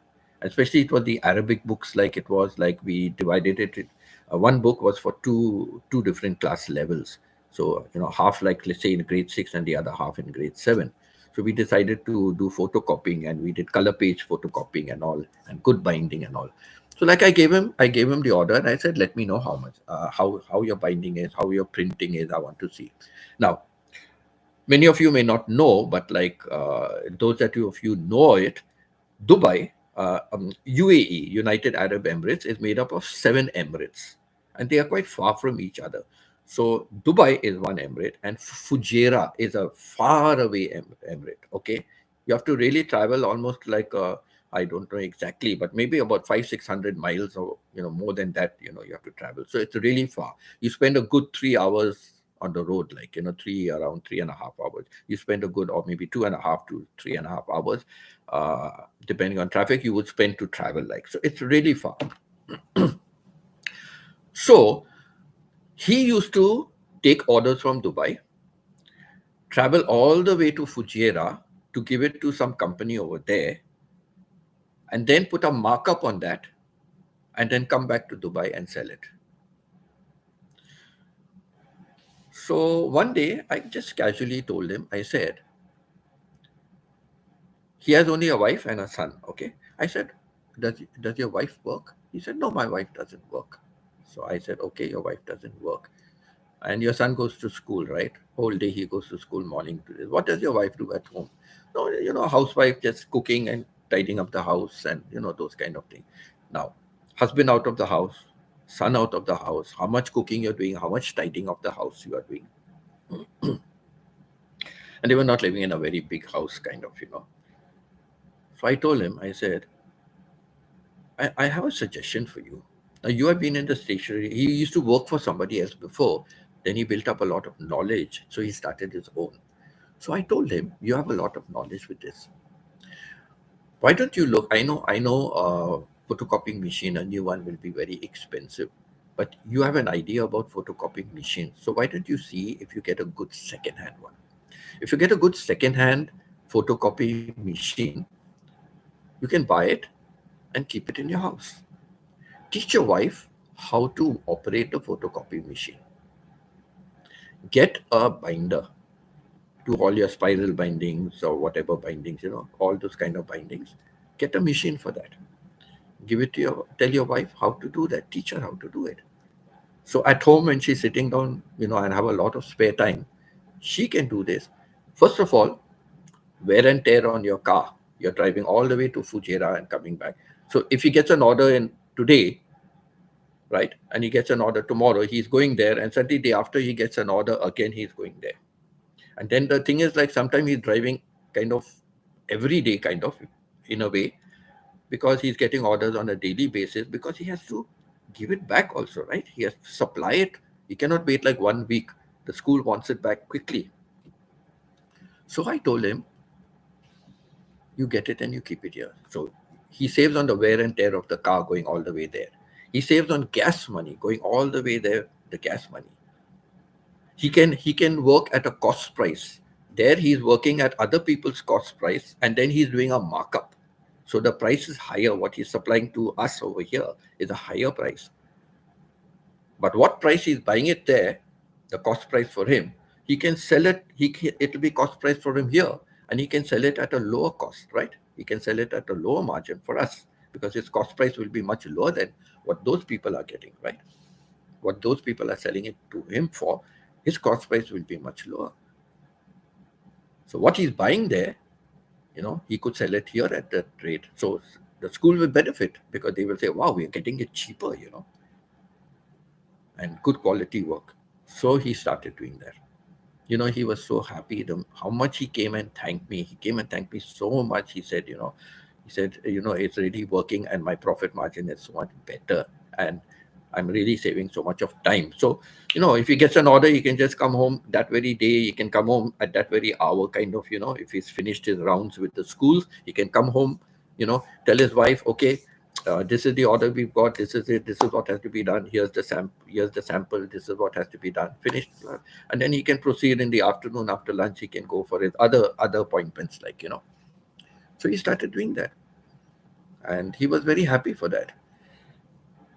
Then even before I suggested that, I said, okay, now you're doing photocopy business. How many schools you have? He said, no, sir, I just started. Yours is the second school. I just started doing this photocopy, because I have to go all the way to Fujairah and come. So I just started it just to get extra income. Okay, I said, that's good. Then I told him, so how, when you go to the schools, like you came to this school and you told me, like, you also do photocopy, right? So is that how you do? You go to the school and tell the school, oh, I'm doing photocopy. He said, yes, I just tell them, I got this stationery and all. I also do photocopy. No, I told him, no, that's not business. I said, you don't tell them. Now you are doing photocopy for the other school, right? You are doing photocopy for me also, right? Keep a sample of every photocopy, different type of photocopy you're doing. Keep a sample in your car. When you go to any school, for the first time you're trying to introduce yourself, when you go to a school and you are telling them that you are doing photocopy, don't tell them you're doing photocopy. Show them, this is the photocopy I'm doing for so-and-so school. These are all the photocopies I'm doing for American International School. Show it to them. They will look at it. They will see the print. How good is the print? They will see the binding. How strong is the binding? They are going to look at all that. Rather than just telling them, they are going to look. And when they see you have good work, you can charge a good price for them. If the school is a very rich school, charge a good price for that school. If the school is a little poorer school, you can charge a lesser price for that school. But if a school has a rich school, charge more. They can afford to pay for it, charge more. So like this, I told him, and then he said, oh, sir, that's a good idea. Yes, carry a sample copy in your car and show them. And the more schools you have, carry more sample copies. You can carry less of each school, but as you get more schools, carry. So it shows when you go, oh, you're doing for 10 schools, you brought 10 sample copies, and you're showing me, as the principal, you're showing me 10 sample copies from 10 different schools. So if you're doing it for 10 schools, means you are reputed, right? You're good work. So they will buy. That is how. And really, he improved. So like this, I have a very good business acumen, very, very good business acumen, and I can help, even people, not on a very big scale, on a small scale, yes, I can. And I, like my brother used to charge, for his consultancy, he used to charge. But I don't. If I can help somebody, I will help somebody. If I can use my knowledge, I'm not really opening up. I'm not really a top consultant in business, but yes, I can help people. So it's okay. I don't need to charge money. Everything is not money. Everything is not money. You know, there's a lot of goodwill. There's a lot of goodwill that is important. For me, that is my outlook in life. A lot of goodwill is important. If I can share my knowledge with somebody and it can help somebody to do better, why not?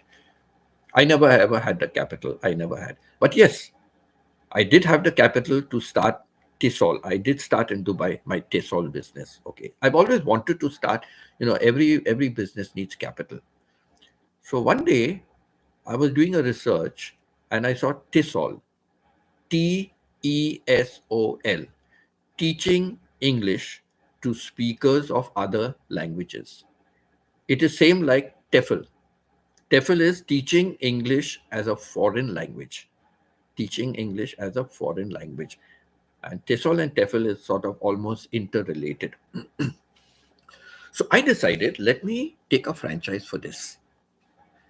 And along with that, I can teach my methods of teaching, what I have developed over the years. I can introduce that to these teachers, so that education will be at a better level. So after researching in the US and Europe and everywhere, I found a franchise from UK. Intisol worldwide. Intisol worldwide. There is a Linda Hazelwood who's running it. Elderly lady. But some of the other we really work very well. Stephen, Stephen, I give you credit, Stephen. You're so enterprising. And I like your name, Ninja Stephen. Ninja Stephen, I like that name. So Ninja Stephen, you are going to be a moderator. Oh my God, Stephen, hats off to you. Stephen, you're a wonderful man, Stephen. You're a wonderful man. You also, really, just to help people, you're a wonderful man, Stephen. Wonderful. Wonderful. Good vibes from you. Good vibes. So, yeah. So, Linda Hazelwood, Intersol Worldwide Limited. Okay. Some of the others, she also took a good liking to me. She took a good liking to me. And when I was applying for a franchise. Now, see how it works. Huh? God is really great. When I was applying for a franchise for Dubai, my daughter is very smart and all this. She's very also smart. She said, Dad, why are you applying for Dubai? I said, oh, you mean apply for UAE, the whole country? She said, no, apply for MENA, MENA, MENA. I said, what is MENA? I didn't know. My daughter said, MENA stands for Middle East and Northern Africa. MENA, Middle East and Northern Africa. And then I remembered I'm reading in the news many times about MENA, MENA, MENA. And I'm wondering, what's the synonym for that, MENA, MENA, MENA. What is this? My daughter told me Middle East and Northern Africa. I said, baby, but she's offering for each city. She's offering for one area, or she might offer for one country. These are so many countries. Think Middle East and Northern Africa, Algeria, Tunisia, Algeria, Morocco, I think, all coming into Northern Africa. So just think how many countries are there? And in the Gulf, how many countries in the Gulf, right? Middle East. I said, baby, how are each country? She said, Dad, just ask. So I wrote to them and I said, MENA is Middle East and Northern Africa. I just explained to them in case they are not aware, And I said, Middle East and this. So how much would you offer me as a franchise if I want to take for this territory? It's your territory, right? And this is a vast territory. You know what she came back with? I'll offer I'll offer it to you only as one franchise. I was shocked. I tell you, God is really so great. I was shocked. One franchise, so many countries. And she said, Vincent, since you have so many countries, you can sublet your franchise, under your name. You can franchise. Of course, we are the main franchisee, but franchise. But you can do it in all these countries under your thing, and you can pay me some royalties from that. For getting that, you can pay me some royalties. Now, you just tell me what a wonderful business opportunity that was for me. Something I was looking forward to, and I got, for one franchise fee, I got so many countries. Again, I started with all my mind building up. Wow, I can set up so many branches. I can set up branches in each of the countries. From each of the countries, I can break it up into each of the cities. You know, I could expand my network, and I was so thrilled. I was so happy with that. So I waited still. I did all my feasibility studies. I did my feasibility study. I uh, worked on my spreadsheet, looking at all the possible angles, all the possibilities, comparing how much other people are charging. And other people are big business establishments, who are having the course. I'm just one individual person. But that's how you start. So I look to start. I look, where can I run my classes? Where can I hold my classes? Because there is a hybrid course. You do it totally online, or partly you do some classes for 2 weeks or 3 weeks. You have 3 weeks, they were saying, classes, and the remaining is online. So I went and saw, where can I have my classes, where I can conduct the classes, what is the how much is the fees for those classes. And I did all my feasibility study, thorough study. I'm very good in, I can do a feasibility study for any business. I can do a feasibility study for any business. I've done even feasibility study for two other schools. Two people wanted to start some school in Dubai. One person wanted to start from buying the ground and building the lot, building over there and all. So right from scratch. Another one I did, there was a building going for sale. They said, find out some building going for sale which we can use as a school. So I did it. And my brother was mad. My brother was very mad at me because I did all that free of charge. I did not charge them for that. I did it. Feasibility study takes a lot of work, a lot of time. I did it for them while I was still vice principal of the school. I did it for them, never charged them. But when they wanted more implementation done, I said, we draw up a contract. And the idiots, they took all my hard work and they did not sign up a contract with me, because I said, no, now I'm not going to do any more implementation. You have to put me onto a contract and start paying me. And they did not. And one was a person, the one who wanted right from scratch. They had high contacts with Canada, and they wanted from Ontario. They wanted the Ontario system of education, to open a school there. They did not do it. Another school beat them to it. Now they have from Ontario, they already have somebody else has set up a school, and somebody else has set up also a school from British Columbia Education in Dubai. So somebody beat them to it, right? So they didn't do it. So like I told my brother, okay, having a feasibility study is okay, but you need someone to coordinate and run the whole show, right? And the very fact you come to somebody to get it done means you cannot do it yourself. And none of them ever started a school in Dubai.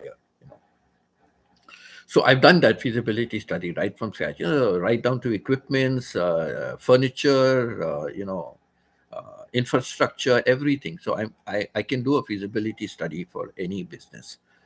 So that's my business acumen. That's my business sense, I have.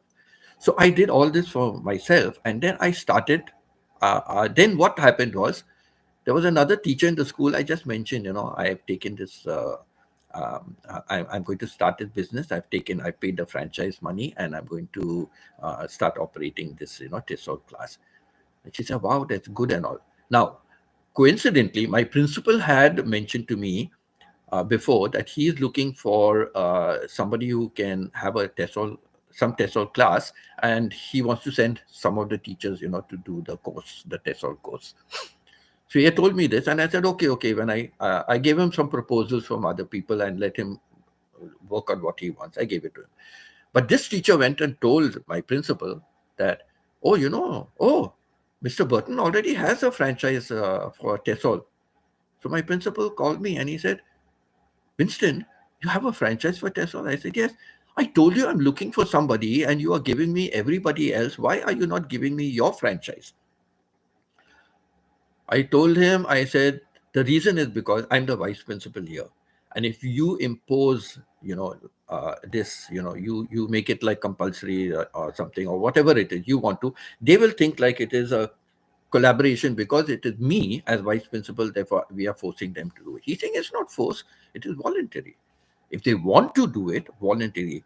And he said, Winston, what I'm going to do, if they do it with you, if they do it with you, if they do it somewhere else, no. If they do it with you, I am going to make it better for them. I will pay them back whatever they spend for your course fees. I will pay them back in monthly installments. I will pay them back in monthly installments as long as they are working in my school. So they will get it back. Within a year, they will get back whatever they pay for your fees. I will do that from the school side. I will give it back to them in monthly installments. And within a year, I'll pay it back to them. So ultimately, they would get it free, right? As long as they are working in the school, it would be free for them. So I said, okay. But I said, I will word the letter. I will word it. He said, yes, yes. He said, my English is not strong. You only will have to do all that. So I did it. And I put it totally voluntary, totally voluntary. And then the extra catch was that my principal has given his word that he would, and he signed a letter. I didn't sign it. He signed a letter and sent it out. And we did it in English and Arabic and sent it to everybody. Then my principal also told me, Winston, you can have your classes in my school. As long as the school is not being used on weekends, and classrooms are there on weekends, they are not used, and during the vacation period, the classrooms are not being used. So you are free to use it, free of charge. I won't charge you anything. Free of charge, you can use the classrooms to conduct, when you want to conduct classes, you can use it. So, that was another thing.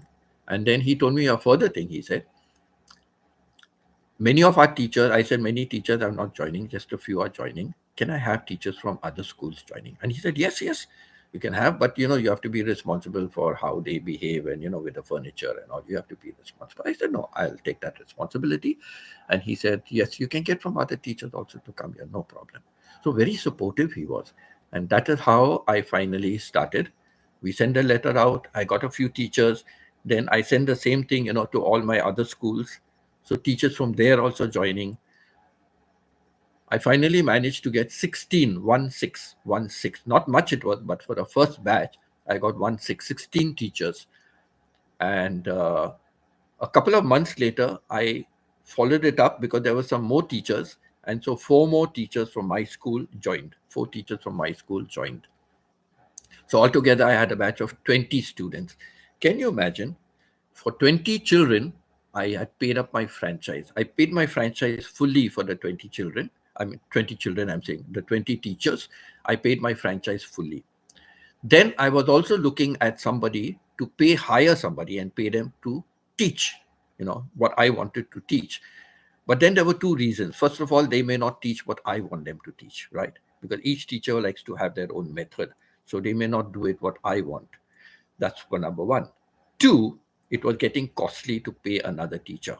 And I'm just starting. So in my budget, when I worked out my budget, it's taking up a good bit of my budget for me to be paying somebody else. And number 3 reason, actually, why I did not want to teach. I am going to the classrooms and I am checking their lessons. I am critting their lessons. Now, all eyes will be on me, right? All eyes will be on me. Everybody will be watching me. How is this fellow? He comes to check our lessons. Now let us check his lessons and see how he is. So I was feeling a bit shy and backward to do it, because they will be looking at it from that point of view, like, get revenge back again at this fellow. But then when I found the 2 difficulties I had, I said, okay, I have to take this on myself. I know I am a good teacher, even if I say so myself. So I said, no, I'll take up the challenge and I'll do it. And see, this is the first experience, right? So I started, and they all loved me. They all enjoyed my lessons. They all began to, follow my teaching methods and all that. So anyhow, that's a different story for another time. I mentioned it before. My special project in grade 3 for English, Math, and Science, how well it worked out. Okay, so I started it. Then I found I cannot go to other schools because the other schools, I'm working. And when I'm off in the afternoon, the other schools are closed. How will I promote my business? How will I promote my business? I was earning 6,500 Canadian dollars tax free, 6.5 Canadian dollars a month. Okay. So it was pretty good standard. It was a pretty good standard, a very good salary it was. So I was earning the equivalent of that. I gave up that job. I gave up that job to start this franchise. So I packed up in July. I went to Canada. I discussed with my wife. I discussed first, I'm giving up my job for this. I went and discussed. And for the time I spent in Canada, the only thing I heard every day, Winston, forget about the business, come and live with us. Now children are big. We need to be spending time together. We need to live together. Now it is our lives. And she had given up her job and gone to Canada because she had to. My son was graduating from US, and then he would come to Canada. So she wanted to like be there, not let him be alone. So she had given up her job and gone already. So she kept on, nagging every month. And I told her, she's a administrator, right? A secretary. She used to manage 200 to 400 crew, Emirates crew. She used to manage, all their files, their leaves, their this, that, everything with 2 to 400 crew, because she worked for two bosses and each had 200 crews under them. And she used to do everything to manage. So I said, you're a very good administrator. Can you imagine? I've got all this territory. I'll have to travel to the different territories, meet the people who want to take the franchise, meet the people, see how to set up, what's the infrastructure. You will come along with me. And then I'll need somebody as an admin to see to all the admin work. I cannot see to that. I'm concentrating on expanding the business. I am concentrating on how to, implement better methods and things like that. So I cannot also see to the admin work. So you will be there and we can travel together. So we will be together, we will travel. No, she doesn't. She this did not interest her. It did not interest her. So what am I to do? My dream come true. So many countries, territory. In the end, like for me, family is more important than business or my dreams. My dreams. Family is more important. So I gave up my dream. I finally managed to start something of my own, but I gave it up and I came back in month of November, October, end of October. It took me a month I just bought a car new. I had bought a Toyota Corolla, Nissan. I bought a Nissan, fully automatic and all. Just hardly, few months before I bought it. So it was less than a year old. I just had to sell that. I still was paying for my apartment, the rent, So I came and gave that up. So I like that. I just wound up everything from Dubai and went to Canada to stay with a wife. So I gave up my dream. Today you can imagine where I would have been, right? Where I would have been today with having that franchise. But I lost it. It's okay. You know what to do. Family is more important for me. That was family. Family is more important than, business or anything. So I gave that up. But if you ask me today, I regret. I regret making that decision. No, you know. And my daughter always said, Dad, you do so much for the family. You have to do for yourself also. Now, see, my wife passed away, right? And what am I left with? Nothing. I don't even own a house of my own, right? I don't even own a house of my own. I'm left with just nothing, right? So I regret that decision because now she's turned a little wise. And she wrote to me also. She said, Winston, I'm sorry, I have to withdraw our contract because you're not giving me any revenue. I said, I know, I try, but in Canada, it doesn't work in Canada. Like, this whole thing is not working out here. There are already, enough companies and all here that are running it.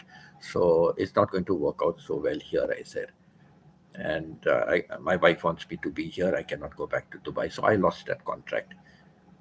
Now, if you go on to Intercell worldwide, you'll find not even UAE. She's given a franchise only to a guy in Dubai.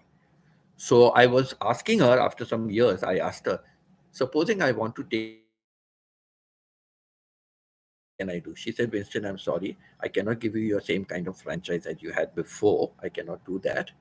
But I've already got a franchise for Dubai, so you cannot have a franchise for Dubai. But she said, Dubai is 7 Emirates, right? Dubai is 7 Emirates. She said, I can give you one franchise for all the other 6 Emirates. So I can give you a franchise for the whole of UAE except Dubai, because Dubai already have a franchise. So I cannot. So I'll give you for all the. So see how good she is. She's given this guy in Dubai one franchise only for Dubai city, only for the Dubai Emirate. But yet she was willing to give me one franchise fee for all the remaining 6 Emirates. Very nice lady. She's very nice lady. If I ever go to UK, I'm definitely going to meet that lady if she's still alive. She's quite elderly. If she's still alive, and by the time I go, and if I'm still alive to go, I would really love to meet that lady. Very nice lady. Very nice lady. And there was a time I had some little problems with, one of their other work people, and I addressed her with that problem, and she said, I'll look into it. And then when she got back to me, she said, okay, you are no longer dealing with that person. You will deal with me directly. Very good lady, man. Very nice lady she was. So, yeah, so, that's the story of my business. So, that's why I look to business. I look to business because I feel business is the only way. You work for yourself. That's the only way you can live a better life. Better life, better conditions. You can do that. But so many people, they don't look at it that way. They they don't look at it that way. Like my wife, she was annoyed. She didn't look at it that way. Today, I- today I would have been able to leave a legacy for my family, right? For my kids, I would be able to leave a legacy for them. My daughter's so talented. She's done HR and law. She could have, I would have had so many franchises. My company would have been so big. She would have been the HR for my company, right? And she would be running, everything with all the things she would be running in all the countries she would be managing. And by now we would have established, smaller offices in all the different countries, right? We would have done that. So that is my business acumen. That's my business acumen.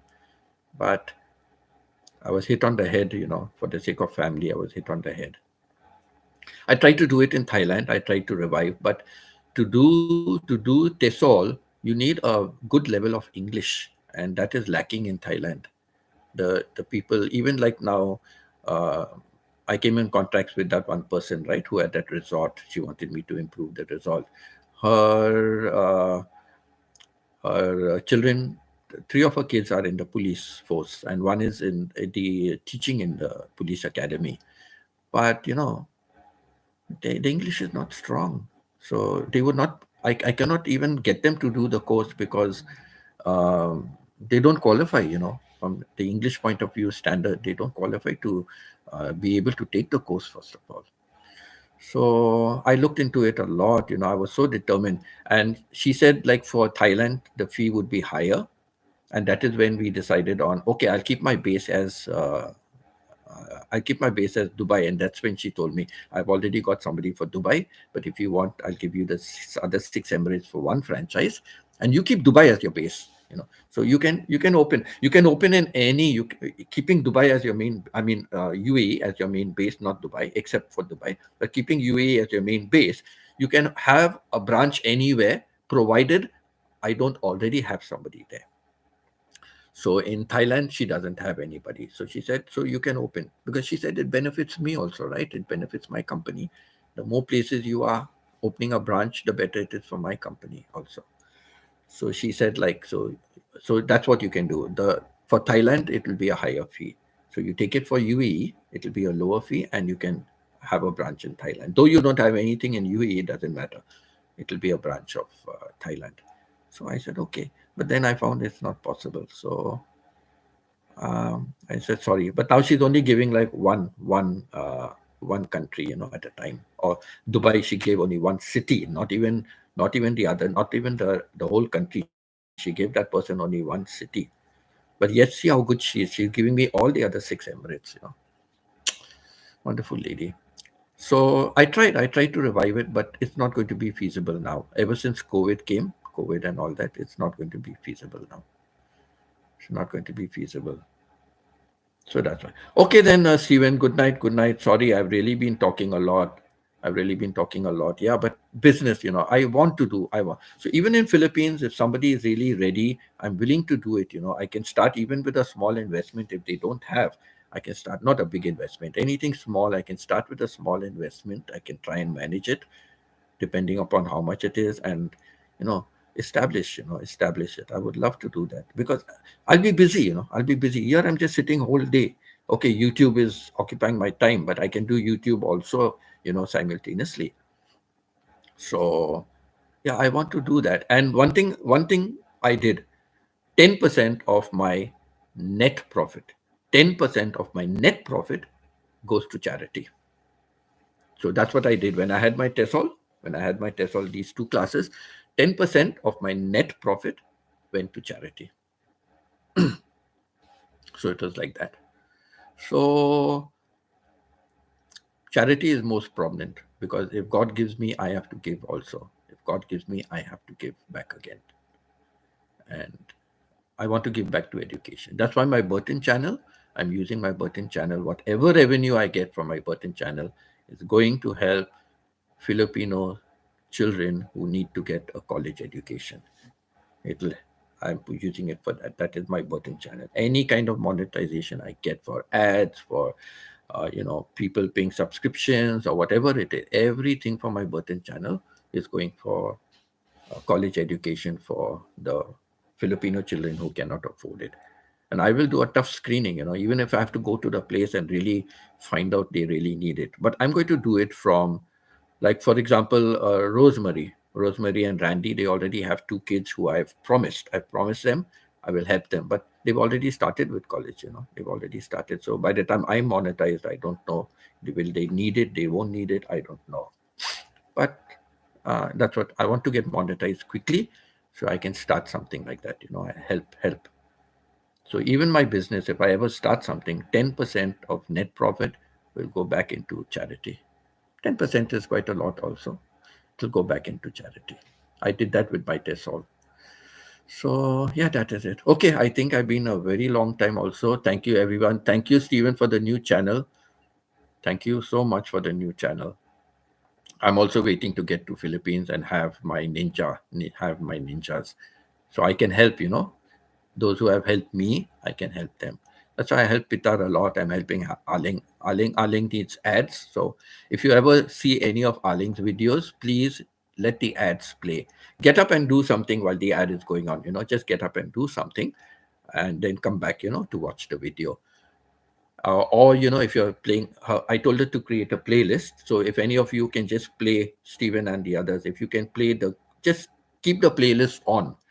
Keep the playlist on. So whenever you open the phone or the laptop or the iPad or, whatever it is, whenever you open it and you're not using it, just open it to that live stream. It'll just play one after the other. So the ads also will play. All the ads will play from beginning to end. Nowadays, like if we are watching something, we skip the ad. But no, when you're watching the live stream, even if you're not watching it, just keep it, just replay the ad.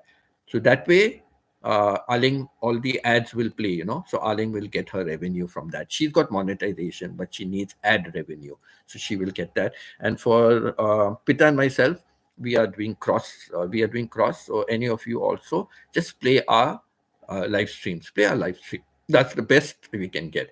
And just to tell you, this week, I got 100 watch hours in 3 days. Let's say 4 days, or count it as almost 4 days. Yeah, I got my 100 watch hours in 4 days this week. I don't know, YouTube has been kind to me. YouTube has been kind to me, but I think my watch, because YouTube reduces my live stream. They reduce.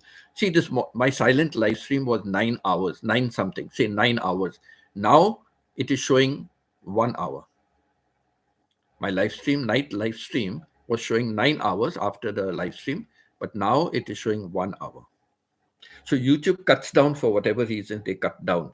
So I think a lot is coming from the replays. All those who are replaying my live stream, Aling has tried to replay. Steven must be replaying. Chona is replaying. And Pita and myself are replaying 24/7. whenever possible. Pita and myself, we are replaying each other's live playlist. From the playlist, you have to choose the playlist live stream. We are doing it now. I started. I'm doing. I used to do yours also, Stephen, but then you said you have stopped now making, right? You have stopped. Uh, so because you have stopped your channel, so I'm not playing it.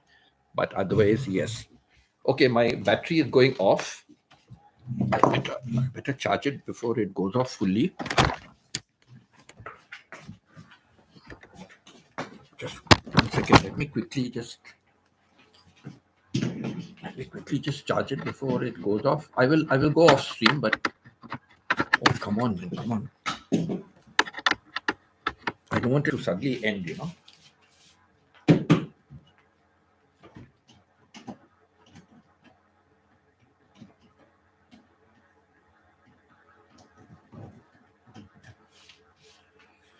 Okay.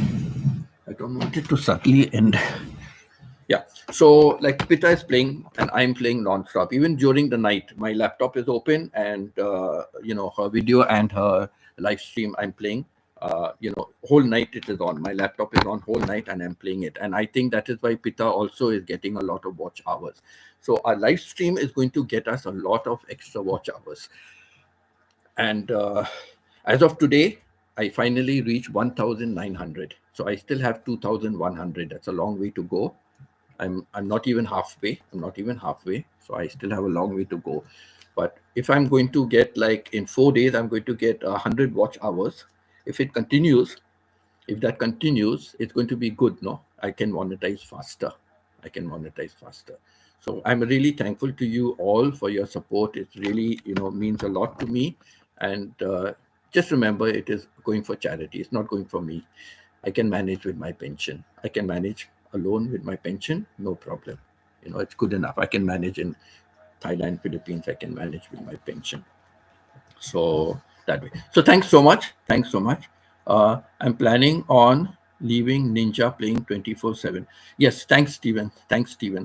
Uh, and if you're on the phone, the problem is on the phone you can only have one. Okay, on the phone you can only have one screen playing. But if you are doing it on an iPad or if you're doing it on a laptop or a computer desk, you can have two screens open and you can be playing two people's live streams. That's what I'm doing. I'm playing two people's live streams. So that's what you can do. And what is the trick behind it? The trick behind it is minimize your screen. If you just keep one screen open, only one person. But if you minimize your screen and you keep like two screens open, so you can play both together. As long as the both are playing together, it's okay. But when you have only one screen open, the screen in the background is not playing. The one in the background is not playing. I've tried it, it's not playing. But now I minimized and I kept both the screens open and both the screens are playing continuously. Both are playing continuously. So that's just another solution. That's my trick, which I have found out. And it is really helping. Minimize and you can play two different. So I don't know how you want to manage, but thank you for your support. Right, that will be really good. You play one day you play Pita's live stream till it's over. One day you play my live stream till it's over. One day you play Arling's live stream till it's over. It's that way. But if you can get two screens open, minimize and keep two screens open or three screens open, it can work faster that way. Because I know we all started this and we started it like pretty late, because YouTube is not giving as of today. YouTube is giving as of 18th. Today is what, 20? Today is 25th. 1 week earlier. They are 1 week late. So they are updating not 25th. They are updating for 18th of April. Then tomorrow they will update for the 19th of April and then 20th of April. So it's not current update. It is 1 week delay. So we have started with all that more than a week before earlier. So I think it has helped. 100 watch hours in 4 days is very good record. I've never had that before. So yeah, Stephen, thanks so much, Stephen, if you keep one. But if you keep it on an iPad or this, that would be better. Something you're not using on your computer, you don't use on a regular basis, right? So I don't know. I'm just suggesting. If you have two screens open, it works faster. You are getting double the effect rather than having only one screen. So yeah, Pita and myself, we are going helter skelter to get monetized. Pita is only 465, I think, 465. So she has still a much longer way to go. I am at least nearing. I'm a little close to the halfway mark. So thanks so much, all of you, and yeah, good night to all of you. God bless you and your families, and love all of you. Really, I really appreciate it, and yeah, business is the only thing. I wish somebody would see my way. It's not, I'm not doing business for myself. I'm not doing business for myself. I have helped people free of charge. I have helped people free of charge, and they have improved their business. It did not benefit me. My stationery guy is doing better. Did I get any money out of it? No, I don't get money, but I get satisfaction. I get satisfaction that I helped somebody. I get satisfaction that I helped somebody. So, and he's doing better, so I'm happy. He's doing better, I'm happy, right? He can do more for his family, his wife, his son, more. So it's that way. So okay, take care, all of you, and thank you for being on my show, and especially those in Philippines. uh, ma- um, uh, Pita went off to sleep, but if Aling and Chona are still here, thank you for being here, and yeah, take care. I will end. You can log off. You can log off. Don't worry. You can log off. I will just put in my thank you note and I will end. Okay. Thank you so much once again. Really, I appreciate 100 watch hours in 4 days. Wow, that's very good, very good. And I hope it becomes three in 3 days. Then I can reach monetization faster, because my 1 year is getting over. On 9th of May, my 1 year is getting over. So my watch hours from the previous videos will be knocked out. They only calculate in the last 365 days. Last six. So I'll be getting, even if I earn 20 watch hours, I'm saying in one day, 20 watch hours, it will become less than 20, because they will be cutting off the previous ones.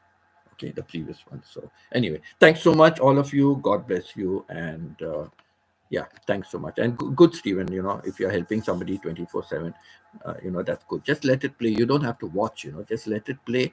And as long as the screen is open, it will keep on playing.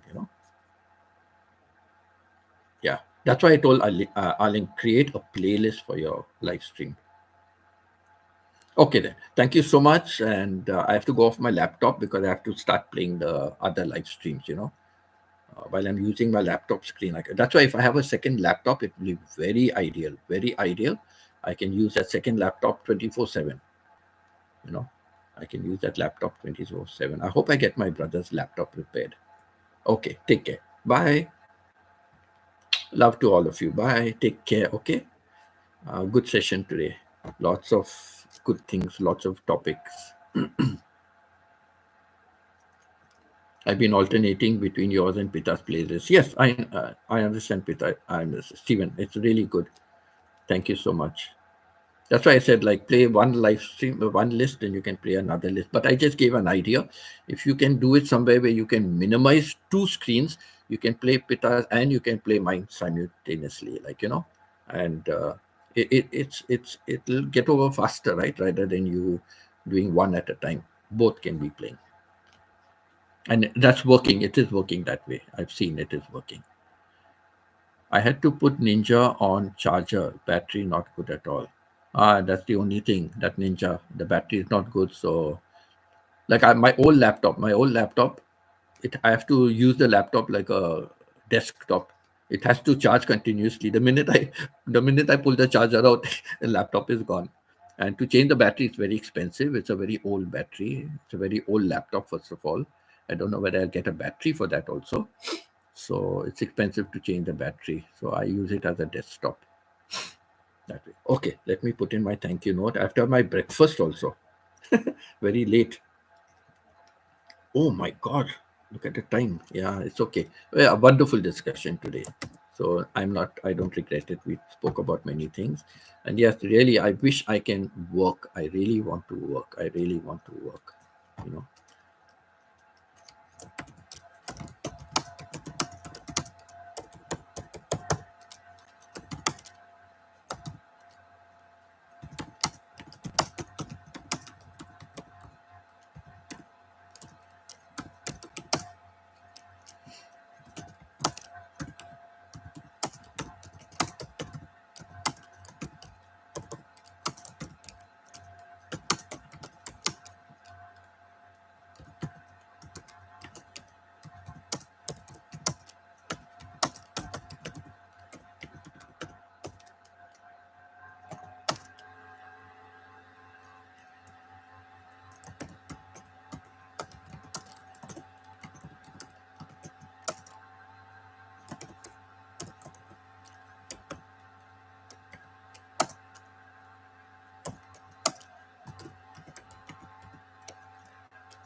Okay. Just re pin my message. Okay, I have to pin my message. I'm not pinned earlier. And so take care. Love you. See you on my next stream. Okay. Bye. God bless everyone.